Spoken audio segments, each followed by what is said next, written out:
Good morning all of you. सुरुवात करूया आजच्या लेक्चरला.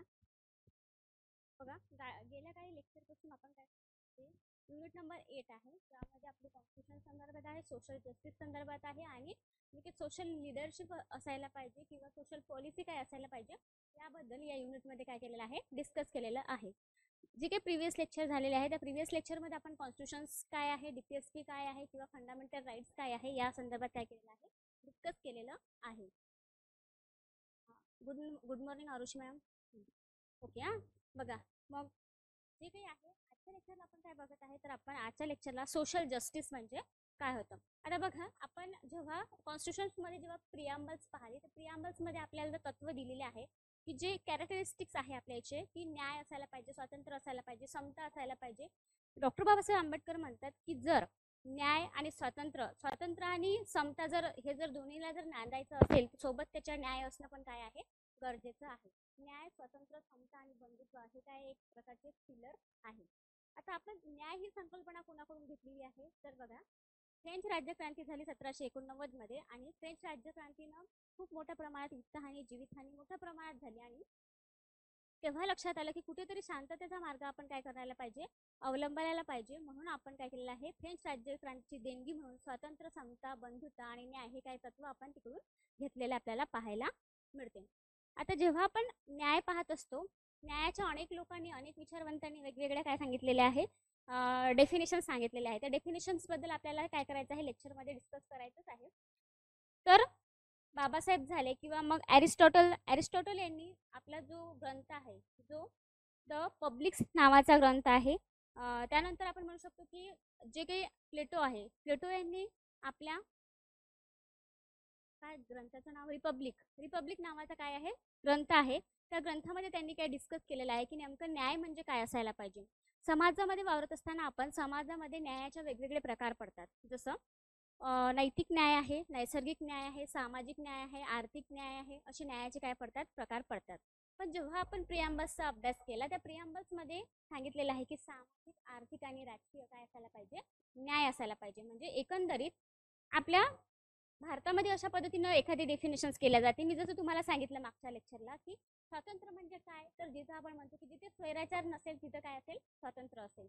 आता न्यायाची व्याख्या करत असताना आपण कशा पद्धतीने करतो की जिथे एखाद्या कोणावर अन्याय होणार नाही तिथे आपण काय म्हणू शकतो, तिथे आपण न्याय प्रस्थापित केलं असं आपण म्हणू शकतो.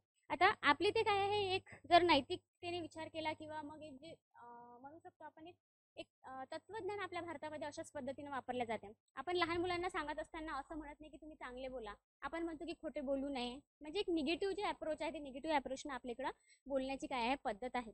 इथं चपला काढू नये मंदिरामध्ये लिहिलं असतं, पण इथं चपला काढू नये तर मग इथं चपला काढाव्या, साईडला काढाव्या असं आपण कधीही म्हणत नाही.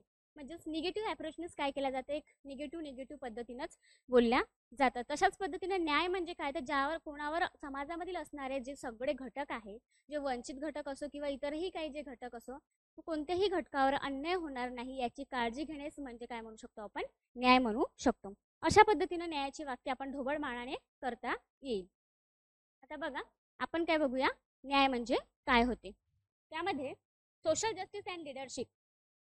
Social justice as a concept across in the early 19th century during the industrial revolutions and the subsequent civil revolutions. Social justice aimed to create a more regulations societies and remedy capitalistic exploitations of the human labors. आता यामध्ये आपल्याला काय सांगायचं आहे की जर सामाजिक न्यायाची संकल्पना आपण पाहत असताना 19व्या शतकाच्या सुरुवातीच्या काळामध्ये काय झालेलं आहे, सामाजिक न्यायाचा जन्म झालेला आहे. आता याची जेव्हा आपण हिस्ट्री पाहतो तेव्हा हिस्ट्री आपण पाहिलं की प्लेटो आहे, सॉक्रेटिस आहे किंवा मग ॲरिस्टॉटल आहे, त्यानंतर जॉन रॉल्स आहे किंवा डॉक्टर बाबासाहेब आंबेडकर आहे किंवा त्यानंतर म्हणू शकतो की महात्मा ज्योतिबा फुले आहे. त्या प्रत्येक व्यक्तीने काय केलेलं आहे, सामाजिक न्यायावर काम केलेलं आहे. तर जेव्हा आपण सामाजिक न्यायाची कन्सेप्ट पाहतो, संकल्पना पाहतो, हे समजून घेत असताना आपण याच्या 3 भागामध्ये पण आपल्याला काय करता येतं, डिवायडेड करता येतं की प्राचीन काळामध्ये कशा पद्धतीचा सामाजिक न्याय होता किंवा मग आपण म्हणू शकतो की मध्ययुगीन काळामध्ये कशा पद्धतीचा होता आणि आधुनिक काळामध्ये सामाजिक न्याय कशा पद्धतीने प्रस्थापित केला जातो. जसं आपण दान धर्म करण्याची पद्धत किंवा एक आपल्या सामाजिक सोशल वर्करचा जेव्हा आपण एखादा इतिहास पाहिला, जो वेगवेगळ्या कॉन्टॅक्टमध्ये पाहिला, अमेरिकेमध्ये वेगळ्या पद्धतीचा आहे, इंग्लंडमध्ये वेगळ्या पद्धतीचा आहे आणि इव्हन भारतामध्ये पण काय आहे, वेगवेगळ्या पद्धतीचा आपण आपल्या सामाजिक कार्याचा आपण इतिहास पाहिलेला आहे. तशाच पद्धतीचा न्यायाचा आपण अभ्यास करत असताना आपण सांगू शकतो की जे काही प्राचीन काळ आहे, एक धार्मिक म्हणू शकतो आपण, जे पुनर्जीवन आहे किंवा समाज प्रबोधनाचा काळ आहे, त्याच्या पूर्वीचंही प्राचीन काळी वैदिक काळामध्येही आपल्याला न्यायाची संकल्पना पाहायला मिळते. त्यानंतर आपण जर पाहिलं तर वेगवेगळे मध्ययुगीन काळामध्ये वेगवेगळे राजघराणे होऊन गेले. तर राजघराण्यामध्ये किंवा राज्याचं कर्तव्य काय असायचं की समाजामध्ये असणारे जे काही दुर्बल घटक आहे किंवा इतर काही अन्याय ज्यांच्यावर अन्याय होत आहे अशा घटकाचं संरक्षण करणं, त्यांना न्याय प्राप्त करून देणं, हे काय होती, एक राजाची जबाबदारी होती. म्हणून तुम्हाला माहिती असेल की कोल्हापूर संस्थान असो किंवा बडोदा संस्थान असो, जिथे सयाजीराव गायकवाड असो किंवा कोल्हापूरचे आपले छत्रपती शाहू महाराज असो, यांच्या संस्थानामध्ये राजा म्हणून एक त्यांनी महत्त्वपूर्ण काय केलेली आहे, भूमिका बजावलेली आहे. इतर समाजामध्ये असणाऱ्या घटकांवर जातीवरून वंशावरून भेदभाव होणार नाही याची काळजी प्रत्येक संस्थानाने घेण्याचं, इव्हन कोल्हापूर किंवा आपण म्हणू शकतो बडोदा या संस्थानाने घेण्याचं काय केलेली आहे, जबाबदारी पार पाडलेली आहे. याचा आपण अभ्यास केलेला आहे. कारण जेव्हा आपण सोशल रिफॉर्मर पाहिले त्यावेळेस मी तुम्हाला सयाजीराव गायकवाड यांच्याबद्दल पण सांगितलेलं आहे, जिथे की बडोदा संस्थान आहे, जे प्रायमरी एज्युकेशन त्यांनी फ्रीमध्ये काय केलेलं आहे, अवेलेबल करून देण्याचा प्रथम प्रयत्न केलेला आहे. त्यानंतर कोल्हापूर संस्थानबद्दल पण काय केलेलं आहे, आपण डिस्कस केलेलं आहे. हे झाले राजांच्या काळामध्ये. अकबर असो किंवा मग इतरही जे राजा आहे त्या राजांनी जास्तीत जास्त आपल्याला राज्यकारण करत असताना समाजकारण करणं पण काय होतं, इम्पॉर्टंट होतं. आणि राजा हा काय असायचा, जनतेचा नायक आहे या उद्देशाने मग तिथे काम केल्या जायचं. अशा पद्धतीने आपल्याला त्या बाबी पाहता येतं. तर आधुनिक काळामध्ये जर आपण पाहायचं झालं तर जेव्हा औद्योगिकरणाची काय झाली, सुरुवात झाली आणि औद्योगिकरणाच्या काळामध्ये मग आपल्याला समाजामध्ये अनेक लोकांवर अन्याय अत्याचार होत असल्याचं आपल्याला दिसायला आलं. जसं औद्योगिकरण आहे, तर औद्योगिकरणामुळे श्रीमंत अधिक श्रीमंत आणि गरीब अधिक गरीब किंवा भांडवलशाही वृत्ती निर्माण झाली. त्यानंतर 1991 नंतर तर आपल्याला माहिती आहे की आपण LPG धोरण स्वीकारलं. त्याही काळामध्ये आपल्याला माहिती आहे की मग वेगवेगळे काय झालेले आहे, प्रश्न निर्माण झालेले आहे. आता जेव्हा औद्योगिकरण झाल्याच्या नंतर आपण माहिती आहे आपल्याला की डॉक्टर बाबासाहेब आंबेडकर आहे किंवा महात्मा फुले आहे, यांना वेगवेगळे सामाजिक न्याय प्राप्त करून देण्यासाठी लढाई करावे लागले. जसं 14 तडे आहे, नाशिक येथील होणारा काळाराम मंदिरामधला जो काही हे आहे, महात्मा गांधीजी यांनी केलेला जो काही सत्याग्रह म्हणजे सत्याचा आग्रह धरणारा जो सत्याग्रह म्हणू शकतो आपण, की लोकांना शेतकऱ्यांना काय मिळाला पाहिजे, न्याय मिळाला पाहिजे. मिठाचा सत्याग्रह झाला किंवा सहकार चळवळ झाली, दांडी यात्रा झाली, अशा अनेक ज्या काही गोष्टी झालेल्या आहेत. तसेच महात्मा ज्योतिबा फुले यांनी केलेला बालहत्या प्रतिबंध गृहाची स्थापना असो किंवा मग आपण म्हणू शकतो की हळदी कुंकू सारखा प्रोग्राम राबवण्यासारखं असो, महर्षी शिंदे यांचं पण सुद्धा काय आहे, महत्त्वपूर्ण योगदान आपल्याला सामाजिक न्याय या कॉन्सेप्टमध्ये काय करतं, पाहायला मिळतं. याला आपण म्हणू शकतो सामाजिक न्याय. आता सामाजिक न्याय म्हणत असताना काय म्हणू शकतो आपण, इगॅलिटेरियन म्हणजेच काय, तर समतावादी. म्हणजेच जे काही लोक आहे, जे तत्वज्ञ आहे, जे विचारवंत आहे, ते काय म्हणतात, एक ढोबळमानाने व्याख्या करत असताना समाजातील सर्व व्यक्तींना समतावादीने किंवा सारख्या पद्धतीने वागणूक देणे, यालाच आपण काय म्हटलं जातं, इगॅलिटेरियन सोसायटीज असं म्हणायचं आहे. आणि त्यांना काय करायचं आहे, जे सामाजिक न्याय प्रस्थापित करू इच्छित आहे, त्यांना समाजामध्ये असणाऱ्या कॅपिटलिस्टिक एक्सप्लॉटेशन म्हणजेच भांडवलशाही व्यवस्थेकडून जो होणारा लेबर, जो काही ह्युमन लेबर, मानवी कामगारांवर होणारा जो काही अन्याय अत्याचार आहे, तो अन्याय अत्याचार त्यांना दूर करायचा आहे. आणि अशा पद्धतीने आपल्याला सामाजिक न्याय करायचं आहे, प्रस्थापित करायचा आहे. मग यावेळेस आपण सांगू शकतो की सामाजिक न्याय प्रस्थापित करण्यासाठी वेगवेगळे डिपार्टमेंट्स आहे, ज्यामध्ये महिला व बालविकास आहे, त्यानंतर सोशल जे काही वेलफेअर डिपार्टमेंट आहे. कारण ऑब्व्हियसली आपण काय केलेलं आहे, वेलफेअर स्टेट म्हणून आपण स्वीकारलेला आहे. आणि वेलफेअर स्टेटमध्ये आपण मग जे DPSP आपण आहे, DPSP बद्दल जेव्हा आपण अभ्यास केला, जे directive principal of the state policy, हे काय करतात, एक वेलफेअर पॉलिसी किंवा वेलफेअर स्टेट म्हणून उदयास यायला पाहिजे, या पद्धतीने ते कार्य करत असतात. तर बघा, concept of the social justice. The idea of the social justice has emerged from the concept of the justice. The concept of the justice is related to equality among the human beings. मानवी जीवन जगत असताना किंवा मानवी वर्तन जीवन जगत असताना आपल्याला सामाजिक समता पाळणे किंवा सामाजिक समता काय आहे, महत्त्वाची आहे. आणि सामाजिक समता पाळत असताना प्रत्येक व्यक्तीमध्ये काय करायला पाहिजे, आपण समानता पाळायला पाहिजे, समता आपण पाळायला पाहिजे. सर्व व्यक्ती काय आहे, समान आहे. तर तसं जर आपण विचार केला तर फक्त एक जैविक भेद सोडला तर आपण सगळे काय आहे, समान आहे. जैविक भेद म्हटलं तर आपण म्हणू शकतो की जे आपल्याला आई वडिलांकडून आपल्याला जे काही गोष्टी मिळालेल्या आहे किंवा आपण जन्मतच मुलगा होणं किंवा मुलगी होणं हा जर भेद सोडला तर बाकी भेद काय आहे, एक आर्टिफिशियल भेद आपण म्हणू शकतो. कारण की आई वडिलांचं गुणधर्म आपल्यामध्ये येत असतात. हाईट आहे आपली किंवा आपला वर्ण आहे किंवा आपले लिंग काय आहे हे आपल्यावर आपण डिसाईड करू शकत नाही. परंतु जे आर्टिफिशियल भेद म्हणजेच जातीवरून भेद करणं आहे किंवा एखाद्या म्हणजे आपण ठेंगणं आहे, बुटकं आहे, अशा पद्धतीची कोणाला वागणूक देणं हे काय आहे, एखाद्या जन्म ठिकाणावरून एखाद्या व्यक्तीचा भेदभाव करणं, एखाद्या लिंगावरून भेदभाव करणं हे काय आहे, चुकीचं आहे. आपल्याला जर सामाजिक न्याय प्रस्थापित करायचा असेल तर जो काही सांगितलेला आहे की धर्म, वंश, जात, लिंग, जन्मठिकाण या कोणत्याही आधारावर भेदभाव केला जाणार नाही. तेव्हाच समाजामध्ये सामाजिक न्याय, सामाजिक समता, सामाजिक बंधुत्व काय होऊ शकतं, प्राप्त होऊ शकतं. अशा पद्धतीने आपल्याला हे सांगता येतं. आता बघा, the concept of the justice, okay आपण हे पाहिलंय, it's emphasis upon non discrimination among various section of the society. But the concept of the social justice is broad and wider than the concept of the justice. आता सामाजिक न्यायाची संकल्पना काय आहे, एक vast concept आहे की ज्यामध्ये प्रत्येक जे अप्रोच आहे किंवा प्रत्येक डायमेन्शन्स आहे त्या डायमेन्शन्सला काय केलं जातं, टच केल्या जातं. की आपण जसं सुरुवातीला आल्याबरोबर मी सांगितलं की सामाजिक न्याय, सोशल जस्टिस हे काय आहे, एक वैधानिक म्हणू शकतो आपण. वैधानिक न्याय आहे, नैसर्गिक न्याय आहे किंवा मग आपण सामाजिक न्याय आहे, आर्थिक न्याय आहे, अशा वेगवेगळ्या अँगलनी काय करता येतं, आपल्याला सामाजिक न्यायाकडे पाहता येतं.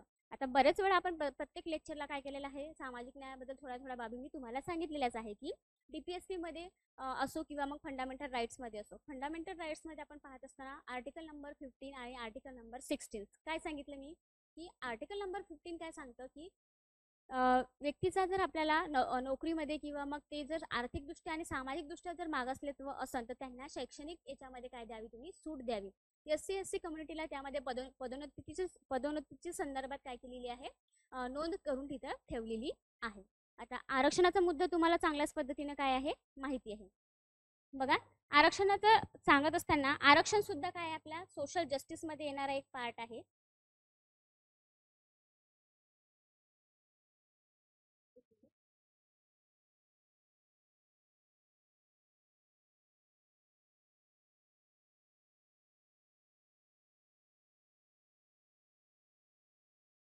आरक्षण, रिझर्वेशन आपण ज्याला म्हणतो.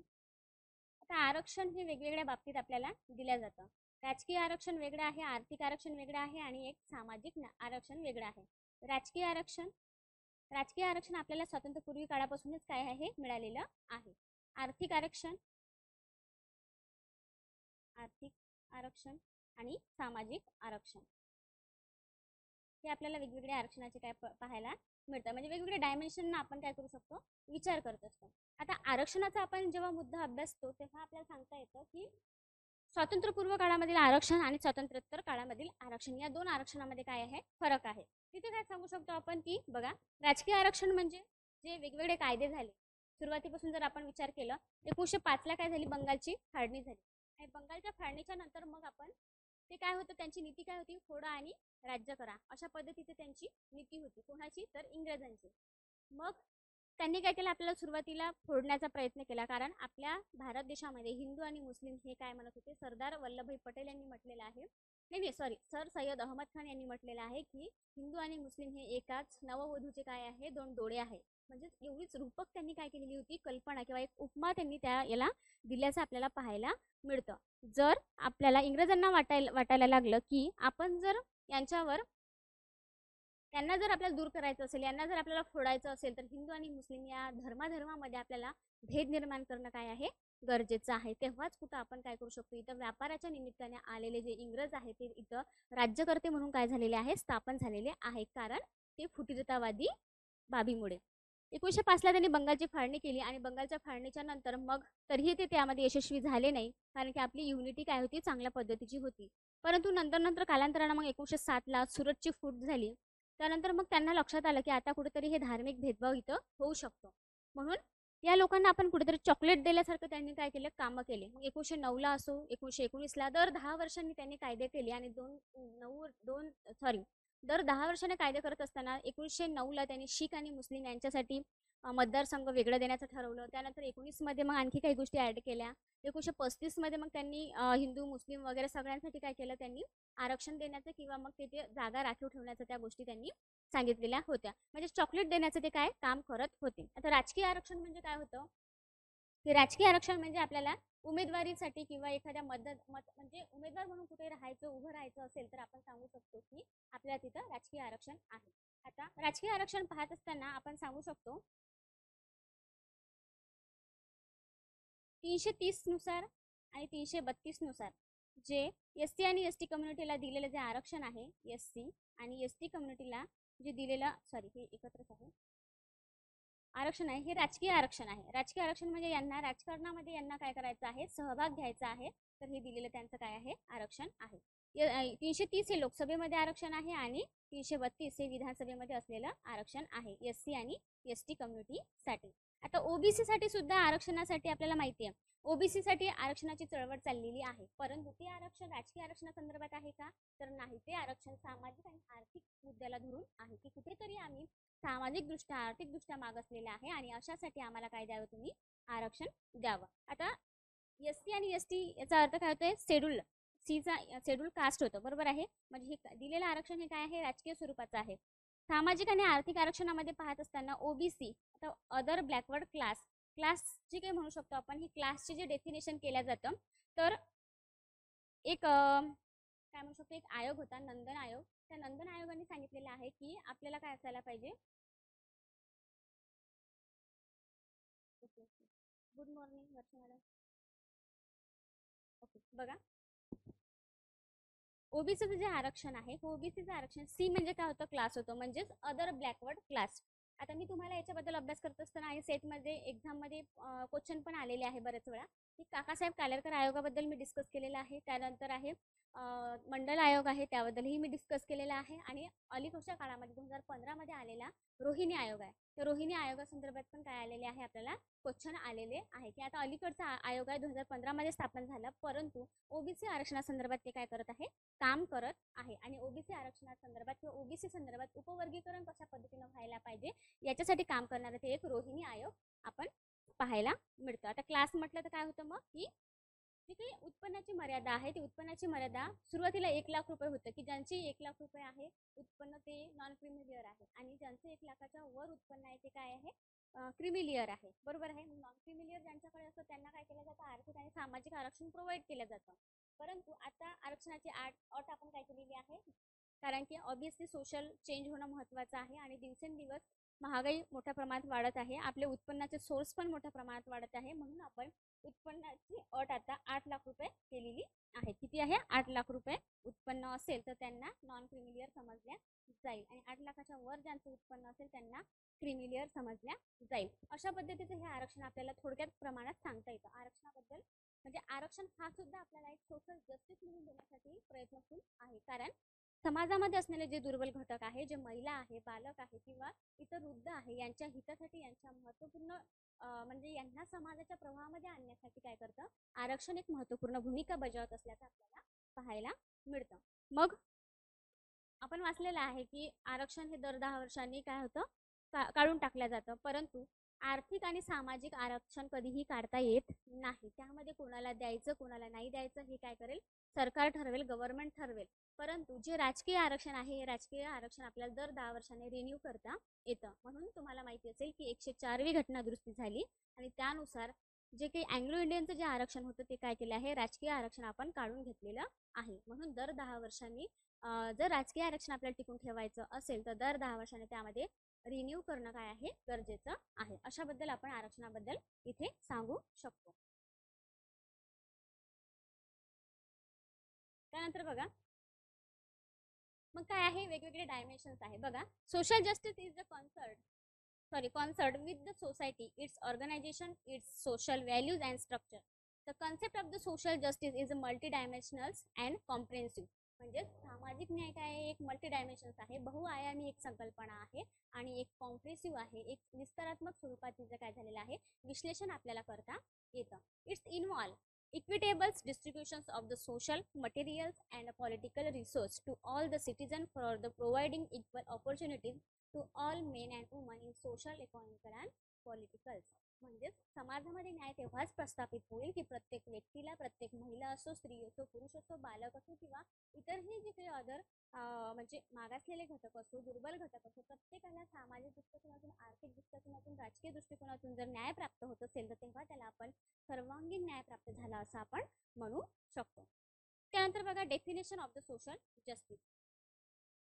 सोशल जस्टिस बद्दल जास्त लक्षात ठेवायचं काही काम नाही आहे. फक्त एवढं लक्षात ठेवायचं की धर्म, वंश, जात, लिंग या कोणत्याही आधारावर व्यक्तीवर काय केला जाणार नाही, भेदभाव केला जाणार नाही. मग सामाजिक न्यायाचे काय वेगवेगळे प्रकार आहेत की त्यामध्ये आपण म्हणू शकतो की नैसर्गिक न्याय आहे, सामाजिक न्याय आहे, आर्थिक न्याय आहे किंवा वैधानिक न्याय आहे. त्या न्यायाचे प्रकार आपल्याला जर याच्यात आपण मी डिस्कस करणारच आहे तुम्हाला. मग हे आपल्याला इथं काय करता येतं, सांगता येतं. बाकी इथे दुसरं काही नाही आहे. फक्त व्यक्तींना, प्रत्येक व्यक्तीला एक समाजामध्ये असणारे जे मागास घटक आहे, दुर्बल घटक आहे, प्रत्येक व्यक्तीला न्याय प्राप्त करून देणे आणि व्यक्ती म्हणून समाजामध्ये वागणूक मिळणे काय आहे, महत्त्वपूर्ण आहे. आता बघा definition of the social justice.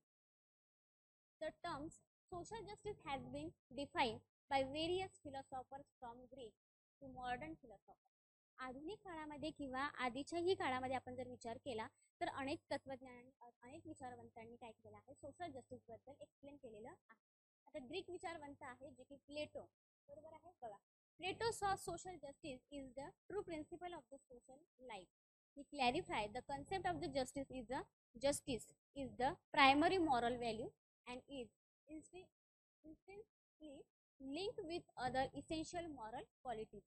आता प्लेटोला काय म्हणायचं आहे की आपल्याला जर नैतिकता जर समाजामध्ये द्यायची असेल तर आपल्याला सामाजिक न्याय प्रस्थापित करणं काय आहे, गरजेचं आहे. अशा पद्धतीची ही एक ग्रीक विचारवंत आहे. त्यांनी आपल्या जे काही ग्रंथ आहे त्या ग्रंथामध्ये त्यांनी आपल्याला सोशल जस्टिस संदर्भात काय केलेलं आहे, एक्सप्लेन केलेलं आहे. आता अनादर ग्रीक फिलॉसॉफर, दुसरे जे काही आपले अरिस्टॉटल, हे दुसरे काय आहे, ग्रीक म्हणजे ग्रीक काय म्हणतात, तत्वज्ञानी, propounded the concept of the distributive justice and it is the principle of the distributions by the which goods, services, honor and offices are distributed among the citizens of the state. यांनी काय केलेलं आहे की जे काही विस्तारात्मक किंवा त्याला आपण म्हणू शकतो की विघटनात्मक जो काही न्याय आहे त्या न्यायासंदर्भात एक अरिस्टॉटलला असं म्हटलं जातं की विघटनात्मक जो काही न्याय आहे तो न्याय प्रवर्तक म्हणून त्यांना एक त्याचेवाले जनक म्हणून त्यांच्याकडे पाहिल्या जातं. कोणाकडे, तर अरिस्टॉटलकडे. त्यानंतर बघा सर्वात महत्त्वाचं आहे जॉन्स रॉल्स.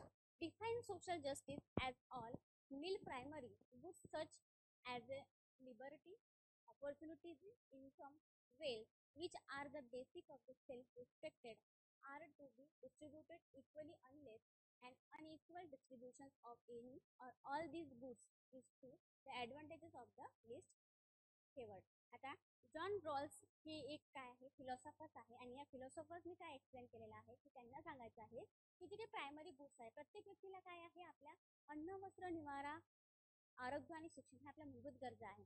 मूलभूत गरजा पूर्ण होणं हे काय आहे, महत्त्वपूर्ण आहे. आणि एकंदरीत त्यांना सांगायचं आहे की जे प्रायमरी गुड्स सच लिबर्टी, ऑपॉर्च्युनिटी आणि इन्कम, वेल्थ, म्हणजेच आपल्याला काय मिळायला पाहिजे, स्वातंत्र्य मिळायला पाहिजे. त्यानंतर आपण सांगू शकतो की आपल्याला संधी चांगल्या पद्धतीने मिळायला पाहिजे. आपले जे इन्कम आहे केवळ आपल्या उपजीविकेचा जर आपल्याला प्रश्न असेल तर नेमकं आपल्याला 2 व्यक्ती किंवा आपलं जे काही जेवण करण्यासाठी होईल किंवा एक आपल्या मूलभूत गरजा तरी काय व्हायला पाहिजे, आपल्या उत्पन्नामधून पूर्ण व्हायला पाहिजे, असं पद्धतीने सांगितलेलं.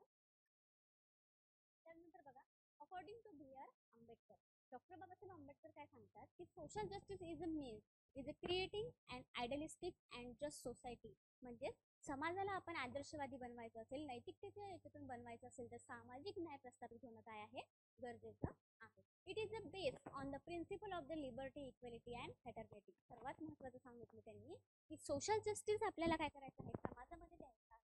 त्याचा बेस आहे, तो बेस म्हणजे समाजामध्ये समता असली पाहिजे, न्याय असला पाहिजे, स्वतंत्रता असली पाहिजे आणि त्यानंतर काय असायला पाहिजे, बंधुता असायला पाहिजे. जर न्यायाला जर एकंदरीत आपल्याला जर समाजामध्ये लागू करायचं असेल, न्याय प्रस्थापित करायचा असेल तर सर्वांनी गुण्यागोविंदाने राहणं काय आहे, महत्त्वपूर्ण आहे. समता एकटी राहू शकत नाही, त्याला स्वातंत्र्य महत्त्वाचे आहे. स्वातंत्र्य एकटे राहू शकत नाही, त्याला समता महत्त्वाची आहे. आणि स्वतंत्र आणि समता असल्याशिवाय न्याय प्रस्थापित होणार नाही. अशा पद्धतीची डेफिनेशन आपल्याला कोणी केलेली आहे, तर डॉक्टर बाबासाहेब आंबेडकर यांनी केलेली आहे. आपल्याला इथं सांगता येतं. त्यानंतर बघा historical development of the social justice. आता जसं आपण प्रत्येक बाबीच्या काय केली हिस्ट्री पाहतोच की नेमकं हिस्ट्रीमध्ये डोकवल्याच्या नंतर आपल्याला लक्षात येतं की एखादी कॉन्सेप्ट ही आजच अस्तित्वात आली नाही, त्याचा इतिहास कशा पद्धतीचा आहे. मग इतिहासामध्ये आपण पाहत असताना धार्मिक काळापासून वैदिक काळापासून किंवा मध्ययुगीन काळ असो, प्राचीन काळ असो किंवा इव्हन आधुनिक काळ असो, कशा पद्धतीने कोणी कशा पद्धतीने काय सांगितलेलं आहे किंवा वेगवेगळ्या फिलॉसॉफर सोशल जस्टिस बद्दल काय बोलतात याबद्दल आपण आता बघूया नेमकं त्यांनी काय सांगितलेलं आहे.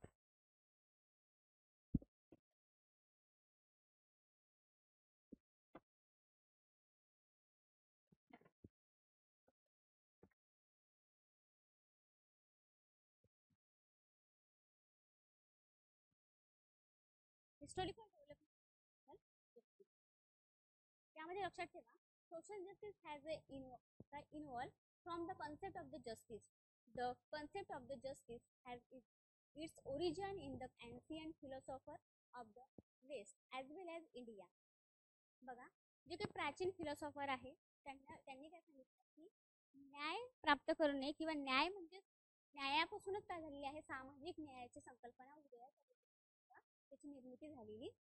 त्यामध्ये प्राचीन तत्वज्ञ आहे किंवा अलीकडच्या काळामध्ये भारतातले काही फिलॉसॉफर्स आहे, त्यामध्ये आपण सांगू शकतो की जे पाश्चिमात्य देशातले पण काय आहे काही फिलॉसॉफर्स आहे. जसं Plato the great Greek philosopher said that justice is the virtue of the soul. म्हणजे त्यांनी काय सांगितलेलं आहे की आपल्या आत्म्याचा एक सद्गुण म्हणजे काय होतं, न्याय होतं, असं प्लेटो यांनी एक्सप्लेन केलेलं आहे. आता ते काय म्हणतात की he is regarded justice as the true principle of the social life. मानवी जीवनाचं किंवा सामाजिक जीवनाचं खरं जर आपल्याला काय पाहायचं असेल, एक महत्त्वपूर्ण जर तत्व एक प्रिन्सिपल जर पाहायचं असेल तर ते काय आहे, एक सामाजिक न्याय आहे. तर सामाजिक न्यायामध्ये आपल्याला एक ती वास्ट कॉन्सेप्ट आहे, मल्टी डायमेन्शन काय आहे ती कॉन्सेप्ट आहे. कारण प्रत्येक समाजामध्ये असणाऱ्या प्रत्येक डायमेन्शन्सला प्रत्येक त्याच्या आयामाला काय करतात ते स्पर्श करते. म्हणजे सामाजिक असो, आर्थिक असो, राजकीय असो, या प्रत्येक डायमेन्शन्सला काय केलं जातं, स्पर्श केल्या जातं. Plato give the his conception of social justice in his book the Republic. त्या बुकचं नाव काय करा, तुमच्या बुक्समध्ये तुम्ही नोट डाऊन करा. प्लेटो यांचा ग्रंथ कोणता आहे, जो द रिपब्लिक. द रिपब्लिक या बुक्समध्ये खालीलपैकी कोणत्या काय सांगितलेली आहे, कॉन्सेप्ट एक्सप्लेन केलेली आहे. असा प्रश्न आल्याच्या नंतर आपल्याला काय असायला पाहिजे, तिथं सांगता आलं पाहिजे की प्लेटो काय आहे त्याचं आन्सर आहे. इव्हन कधी बुकचं नाव विचारू शकते किंवा मग कधी फिलॉसॉफरचं नाव विचारलं जाऊ शकतं. आणि कदाचित असं पण विचारलं जाऊ शकतं की प्लेटो हे कोणत्या देशाचे काय आहे फिलॉसॉफर आहे, तर ते काय आहे ग्रीक तत्वज्ञ आहे, ग्रीक फिलॉसॉफर आहे. हे तुम्ही लक्षात ठेवा. आता बघा त्यांनी त्यांच्या रिपब्लिक ग्रंथामध्ये हे एक्सप्लेन केलेलं आहे. Aristotle also gave his concept of the social justice in the books the Politics. Politics हे काय आहे, त्यांचं हे एकमेकांचे शिष्य आणि गुरु आहेत. कोण, तर प्लेटो आणि अरिस्टॉटल हे एकमेकांचे गुरु आणि काय आहे, शिष्य आहे. त्यानंतर मग पॉलिटिक्स जे काही आपला आताचा आपण जे राज्य व्यवस्था किंवा राज्यशास्त्र पाहतो ना, त्यामध्ये प्लेटो नंतर मग आपण सांगू शकतो अरिस्टॉटल. अरिस्टॉटललाच काय म्हटलं जातं, राज्यशास्त्राचा जनक म्हटल्या जातं. समाजशास्त्राचा जनक ऑगस्ट कॉम्प यांना म्हटलं जातं. शास्त्राचं जनक कोणाला म्हटलं जातं, तर विल्यम वुंट यांना म्हटलं जातं. हे काय आहे, सोबतच आपलं केसवर्क आहे, केसवर्कचं जनक आपण केसवर्कचं काय म्हटलं जातं, जनक म्हटलं जातं. अशावर पण कधी कधी काय विचारलं जातं, प्रश्न विचारल्या जातात. त्यानंतर बघा he said that justice is the bond of men in state to determine a just order in the society. त्यांनी काय सांगितलेलं आहे की आपल्याला समाजामध्ये व्यक्तींमध्ये काय करायचं आहे, बॉन्ड निर्माण आणि समाजामध्ये एकात्मता निर्माण करून काय आहे, सामाजिक न्याय प्रस्थापित करणं महत्त्वपूर्ण आहे. अशा पद्धतीने त्यांनी केलेली एक definition. Aristotle had propounded in his book that justice is the very essential of the state.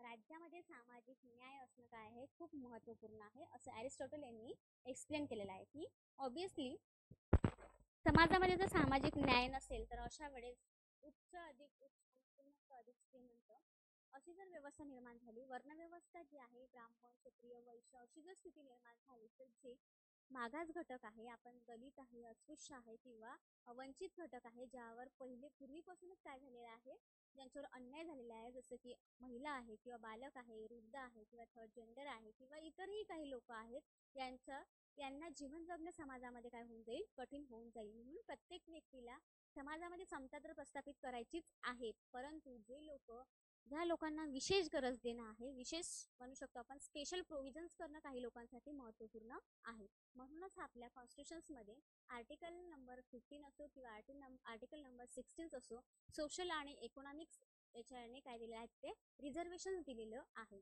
त्यामध्ये आपण सांगू शकतो की 15(4) आहे, त्यानंतर 15(5) आहे आणि 15(6) आहे. यामध्ये त्याचे डिस्कशन्स केलेलं आहे आणि जे की मी तुमच्यासोबत हे सगळं डिस्कस केलेलं आहे. तुम्हाला माहिती असेल जेव्हा आपण काय केलेलं आहे, फंडामेंटल राईट्स डिस्कस केलेलं आहे आणि मी तुम्हाला सांगितलं पण की आरक्षणाचे जर तुम्हाला विचारलं की आरक्षण नेमकं कशामध्ये येतं आपल्या याच्यामध्ये कॉन्स्टिट्यूशन्समध्ये, तर 15(4) आहे आणि 16(4) आहे. 15(4), 5, 6 आणि 16(4) आणि 16(6). तर 16 मध्ये दिलेलं आहे ते रोजगारासंदर्भात, नोकरी संदर्भात आहे आणि जे 15 मध्ये दिलेलं आरक्षण आहे ते शैक्षणिक आरक्षण किंवा हे आरक्षण आपल्याला पाहायला मिळतं. अशा पद्धतीनं काय आहे, त्याचं आपल्याला आरक्षण हे सुद्धा एक सोशल जस्टिस प्रोव्हाइड करण्याचं एक काय आहे, माध्यम आहे, एक साधन आहे, असं आपण म्हणू शकतो.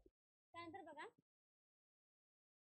अरिस्टॉटलने सांगितलं की खूप इसेन्शियल्स आहे स्टेटमध्ये सामाजिक न्याय असणं काय आहे, महत्त्वपूर्ण आहे. नाहीतर जर सामाजिक न्याय जर नसेल, तर जर भांडवलशाही अर्थव्यवस्था जर असली, तर अशा वेळेस समाजामध्ये लोकांना आपल्या जे काही मूलभूत गरजा आहेत, ते मूलभूत गरजा सुद्धा पूर्ण करता येणार नाही. आणि आजही आपण विचार केला तर देशामध्ये असणारी जेवढी संपत्ती आहे, केवळ 8% लोक असे आहेत, त्या पर्सेंटेज लोकांमध्ये 90 ते 65% पर्यंत काय म्हणू शकतो आपण, 80-90% जे मालमत्ता आहे, जी संपत्ती आहे, ते केवळ आणि केवळ 8% अब्जाधीश लोक किंवा करोडपती लोकांकडे ती अवेलेबल आहे आणि बाकीचे लोक आता सर्वसामान्य आहे असं आपल्याला म्हणायला हरकत नाही. ही जर दरी आपल्याला भरून काढायची असेल, तर मग सामाजिक न्याय प्रस्थापित होणं आणि एकंदरीत जे काही मागास घटक आहे त्यांना प्रवाहात आणणं काय आहे, महत्त्वपूर्ण आहे. म्हणूनच गव्हर्नमेंट वेगवेगळ्या पॉलिसी काढतात, वेगवेगळे स्कीम काढतात आणि इतर समाजातील घटकांना समाजाच्या प्रवाहामध्ये आणण्यासाठी प्रयत्नशील असतात. ओके, त्यानंतर बघा, he believed that the purpose of the state was no widen knowledge, promote justice, and secure justice for all. In India, thought justice is related with dharma. त्यांनी काय सांगितलं आपल्या भारतामध्ये की धर्माला, म्हणजे त्यांनी सांगितलं की न्याय हे काय आहे, धर्माशी संबंधित आहे. असं पूर्वीचा आपण अभ्यास केला, दान धर्माच्या हिशोबानेच आपण सामाजिक कार्य सुद्धा काय केलेलं आहे, सुरू केलेलं आहे. हे धर्माला आपल्या याच्यामध्ये काय दिलं जातं, महत्त्वपूर्ण स्थान दिल्या जातं. To uphold one's dharma was to ensure justice. Dharma means truth and righteous. म्हणजे त्यांना काय सांगायचं आहे, धर्म म्हणजे दुसरं काही नाही आहे, तर समाजामध्ये सत्य म्हणून सत्याला, सत्याचा विजय हा महत्त्वाचा आहे आणि जे योग्य काय आहे आणि अयोग्य काय आहे त्याच्या बाबी समजणं काय आहे, महत्त्वपूर्ण आहे. अशा पद्धतीचे त्यांनी धर्मामध्ये असणाऱ्या गोष्टी, सत्य आणि बरोबर काय आहे यावर त्यांनी एक्सप्लेन केलेल्या आहेत. It integrated civil, moral and spiritual value to push human development toward high perception. आपल्याला माहिती आहे की आपण समाजामध्ये आपल्याला जर वावरत असताना एखाद्या व्यक्तीला आपण जर सांगितलं एखादं चांगलं काम कर, तर साधारण आपल्या घरचं उदाहरण काय, आपण जेवण केल्याच्या नंतर आपण एखाद्या पंक्तीमध्ये गेला आणि पंक्तीमध्ये गेल्याच्या नंतर आपण म्हणतो की ठीक आहे, स्वयंपाक तर सगळ्या लोकांनीच बनवला. आता जे काही भांडे घासण्याचं काम आहे हे कोणालाही आवडत नाही, किंवा जे पात्रवाड्या उचलण्याचं काम असतं हे पण कुणालाही आवडत नाही. कोणीतरी त्याच्याकडे वेगळ्या नजरेनं पाहण्याचा प्रयत्न करतो. पण आपण बघा, एक धर्माची एक कन्सेप्ट त्याला लावलेली आहे. प्रत्येकांच्याकडे होतं असं मला माहिती नाही, पण आमच्या गावाकडे हे होतं की आपण जर असं त्यांना म्हटलं की आपण जर जे लोकांनी जेवण केलं त्यांचे जर आपण पात्र जे आहे किंवा ताटा आहे ते जर आपण उचलले किंवा आपण जर भांडे घासले, तर आपल्याला ज्या लोकांनी स्वयंपाक केला त्याहीपेक्षा आपल्याला जास्त काय मिळतं, पुण्य मिळतं. असं जर आपण लोकांना म्हटलं तर लोक काय करतात, चांगल्या पद्धतीने ते काम करतात. म्हणजे कोणत्याही बाबीला धर्माची किंवा एखाद्या याची आपण जर कन्सेप्ट लावली तर ते काय होतं, चांगल्या पद्धतीने इफेक्टिव्ह पद्धतीने लोक काम करतात. कारण समाजामध्ये तुम्हाला माहिती आहे की आजचे जर लोक पाहिले तर कोणालाही घाबरत नाही. म्हणून धर्म नावाची संकल्पना किंवा देव नावाची संकल्पना, आत्मा नावाची संकल्पना किंवा पुण्य किंवा पाप, स्वर्ग किंवा नर्क अशा संकल्पना काय केलेल्या आहे, उदयास आणलेल्या आहे. आणि हे काय आहे, एक अभौतिक संकल्पना आहे, ज्या आपल्या डोळ्याने दिसत नाही, परंतु त्याचं अस्तित्व आपल्याला काय करावं लागतं, मान्य करावं लागतं. हे प्रत्येकाच्या विचारसरणीवर डिपेंड करतं की मान्य करायचं की नाही करायचं. बरोबर? ओके, ठीक आहे. बघा, अशा पद्धतीने मग आपण सांगू शकतो की स्पिरिच्युअल म्हणजेच सांगू शकतो धार्मिक आहे, मॉरल नैतिक काय आहे, त्या बाबतीतून आपल्याला पाहता येईल. ड्युरिंग रिनायसेस अँड आफ्टरवर्ड, आता समाज प्रबोधनाचा काळ आहे, पुनर्जन्माचा काळ आहे. या काळाच्या नंतर आपण पाहू शकतो की सोशल जस्टिस कशा पद्धतीने आलेलं. ड्युरिंग द रिनायसेस म्हणजे काय, पुनर्जन्माचा काळ, ज्यालाच आपण प्रबोधनाचा काळ सुद्धा म्हणत असतो.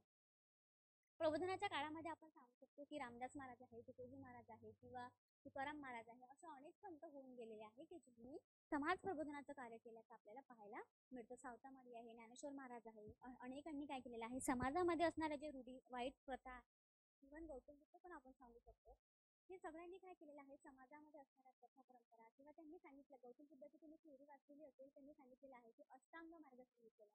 म्हणजे काय करायला पाहिजे, सम्यक म्हणजे काय होतं, सम्यक म्हणजे चांगलं, आपण चांगल्या दृष्टीने पाहायला पाहिजे, चांगले आपण विचार ठेवायला पाहिजे, आपण चोरी करायला नाही पाहिजे, अशा अशा पद्धतीने त्यांचे काय म्हणजे तत्वज्ञान होतं. बरोबर आहे? म्हणजेच सांगायचं काय आपल्याला की समाज प्रबोधनाच्या काळामध्ये महत्त्वपूर्ण त्यांचं योगदान होतं की समाजामध्ये असणारा जे वाईट रूढी प्रथा परंपरा आहे ते जर आपल्याला घालवायचं असेल आणि कोणाची तरी भीती दाखवल्याशिवाय हे घालवता येणार नाही. गौतम बुद्धाची जर तुम्ही थेअरी रीड केली ना, तर तुम्हाला लक्षात येईल की आपण आपला जन्म जे आहे, त्यांनी एक त्यांच्या जीवनामध्ये त्यांनी प्रेतयात्रा पाहिली होती आणि ते प्रेतयात्रा पाहिल्याच्या नंतर त्यांनी ठरवलं की आपलं जीवन काय आहे, निरर्थक आहे. आणि आजही आपल्या काही लोकांना अजूनही कळत नाही की आपण बहीण काय म्हणू शकतो, आपण भाऊ भाऊ बंदकीमध्ये काय होतात, भांडण होतात, कशासाठी, तर शेतीसाठी किंवा मग जे काही हिस्सा आहे, जमीन आहे, मालमत्ता आहे. आपल्याला राहायचंच किती दिवस आहे याची कोणालाही काय नसतं, शाश्वती नसतं. परंतु गौतम बुद्धांनी सांगितलं की आपल्याला खूप आपलं जीवन हे नश्वर आहे, आपण अमर आहे का, तर नाही. तर मग अमर नाही आहे तर आपल्याला एवढा इगो का असायला पाहिजे. बरोबर ना, की कारण आपण मातीतच आपला जन्म झालेला आहे आणि आपल्याला मातीतच जायचं आहे.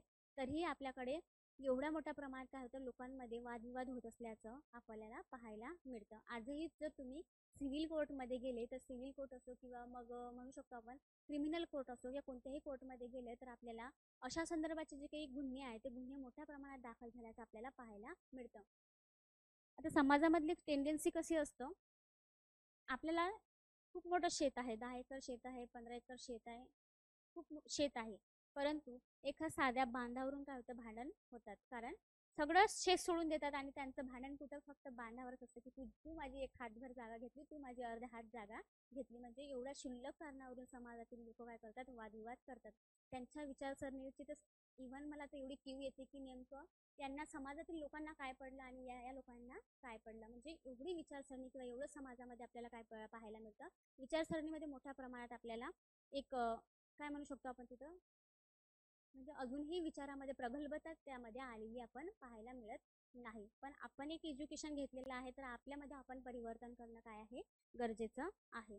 कारण समाजामध्ये आपल्याला युनिटी टिकवणं खूप गरजेचं आहे. कारण आपल्या कुटुंबामध्ये जर आपण भेदभाव करत असाल, न्यूक्लिअर फॅमिली आपण मोठ्या प्रमाणात आता अलीकडच्या काळामध्ये आलेलं आहे. न्यूक्लिअर फॅमिली आहे, जॉईंट फॅमिलीमधलं जीवन जगणं खूप वेगळं आहे. त्यानंतर आपण सांगू शकतो एक दोन कुटुंब एकत्र राहत असेल तर त्यांचा प्रभाव समाजामध्ये पडणारा वेगळा आहे. एक गाव समाजामध्ये फुटीरतावादी वृत्ती जर नसेल, आता गावामध्ये माहिती आहे तुम्हाला खूप मोठ्या प्रमाणात फुटीरतावादी पाहायला मिळतं. म्हणजेच आपण सांगू शकतो वेगवेगळ्या पक्षाचे लोक वेगवेगळी देवी बसवतात, वेगवेगळे गणपती बाप्पा बसवतात किंवा वेगवेगळे सण उत्सव वेगवेगळ्या पक्षानुसार साजरे करतात. हे काय झाली, फुटीरतावादी वृत्ती झाली. समाजामध्ये किंवा देशाला आम्ही भारताचे लोक आहे किंवा आम्ही एक भारतातील लोक आहे हे जर आपल्याला दाखवायचं असेल तर आपल्याला गावापासून आपल्या घरापासून युनिटी दाखवावी लागेल. तेव्हाच कुठे समाजामध्ये युनिटी काय होईल, चांगल्या पद्धतीने टिकून राहील. बाहेरील देशांनी आपल्यावर जर अन्याय केला नाही पाहिजे, बाहेरील लोकांनी आपल्यावर काय म्हणू शकतो आपण हिंसा केली नाही पाहिजे आपलीवाली, आपल्याकडे आक्रमण केलं नाही पाहिजे. यासाठी आपल्याला आपल्या कुटुंबापासून, आपल्या घरापासून, आपल्या गावापासून, आपल्या तालुक्यापासून, आपल्या जिल्ह्यापासून आपल्याला काय करावं लागेल, एक आहे अशी भावना आपल्याला दाखवावी लागेल. तेव्हाच आपला भारत देश चांगल्या पद्धतीने काय राहील, टिकून राहील. याची काळजी प्रत्येक युवकांनी, प्रत्येक युवतींनी आणि प्रत्येक लोकांनी घेणं काय आहे, गरजेचं आहे. आता बघा, आपण इथं सांगू शकतो. आवाज आला नाही तर सांगताल, कारण त्याला धक्का लागलेला आहे.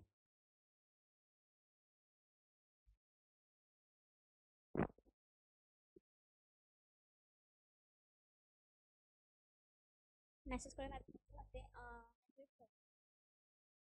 बघा, period from the 14th century, म्हणजे 14व्या शतकामध्ये आपण गोष्टी पाहिल्या. आणि 16व्या शतकामध्ये तुम्हाला माहिती असेल की शिवाजी महाराजांचा काळ हा 16व्या शतकातला होता. शिवाजी महाराजांचा जन्म 1630 मध्ये झालेला आहे. त्यांचं निधन 80 मध्ये झालेलं आहे. वर्षाच्या काळामध्ये त्यांनी खूप मोठी काय केलेली आहे, प्रगती आणि एक आपलं नाव ग्रामर करून ठेवलेलं आहे. आता बघा, 14वी century on the 17th century, the concept of the social as the development of the human potentials. Thomas Paine बद्दल मला सांगितलं होतं. महात्मा ज्योतिबा फुले यांचे गुरु किंवा फुले यांच्यावर प्रभाव होता तो थॉमस पेन यांचा होता. त्यांचा राईट्स ऑफ द मॅन जो ग्रंथ आहे, या ग्रंथाचा प्रभाव महात्मा ज्योतिबा फुले पडलेला होता. आणि म्हणूनच मग महात्मा ज्योतिबा फुले यांना वाटलं की आपण समाजामध्ये वावरत असताना सामाजिक न्याय प्रस्थापित करायला पाहिजे.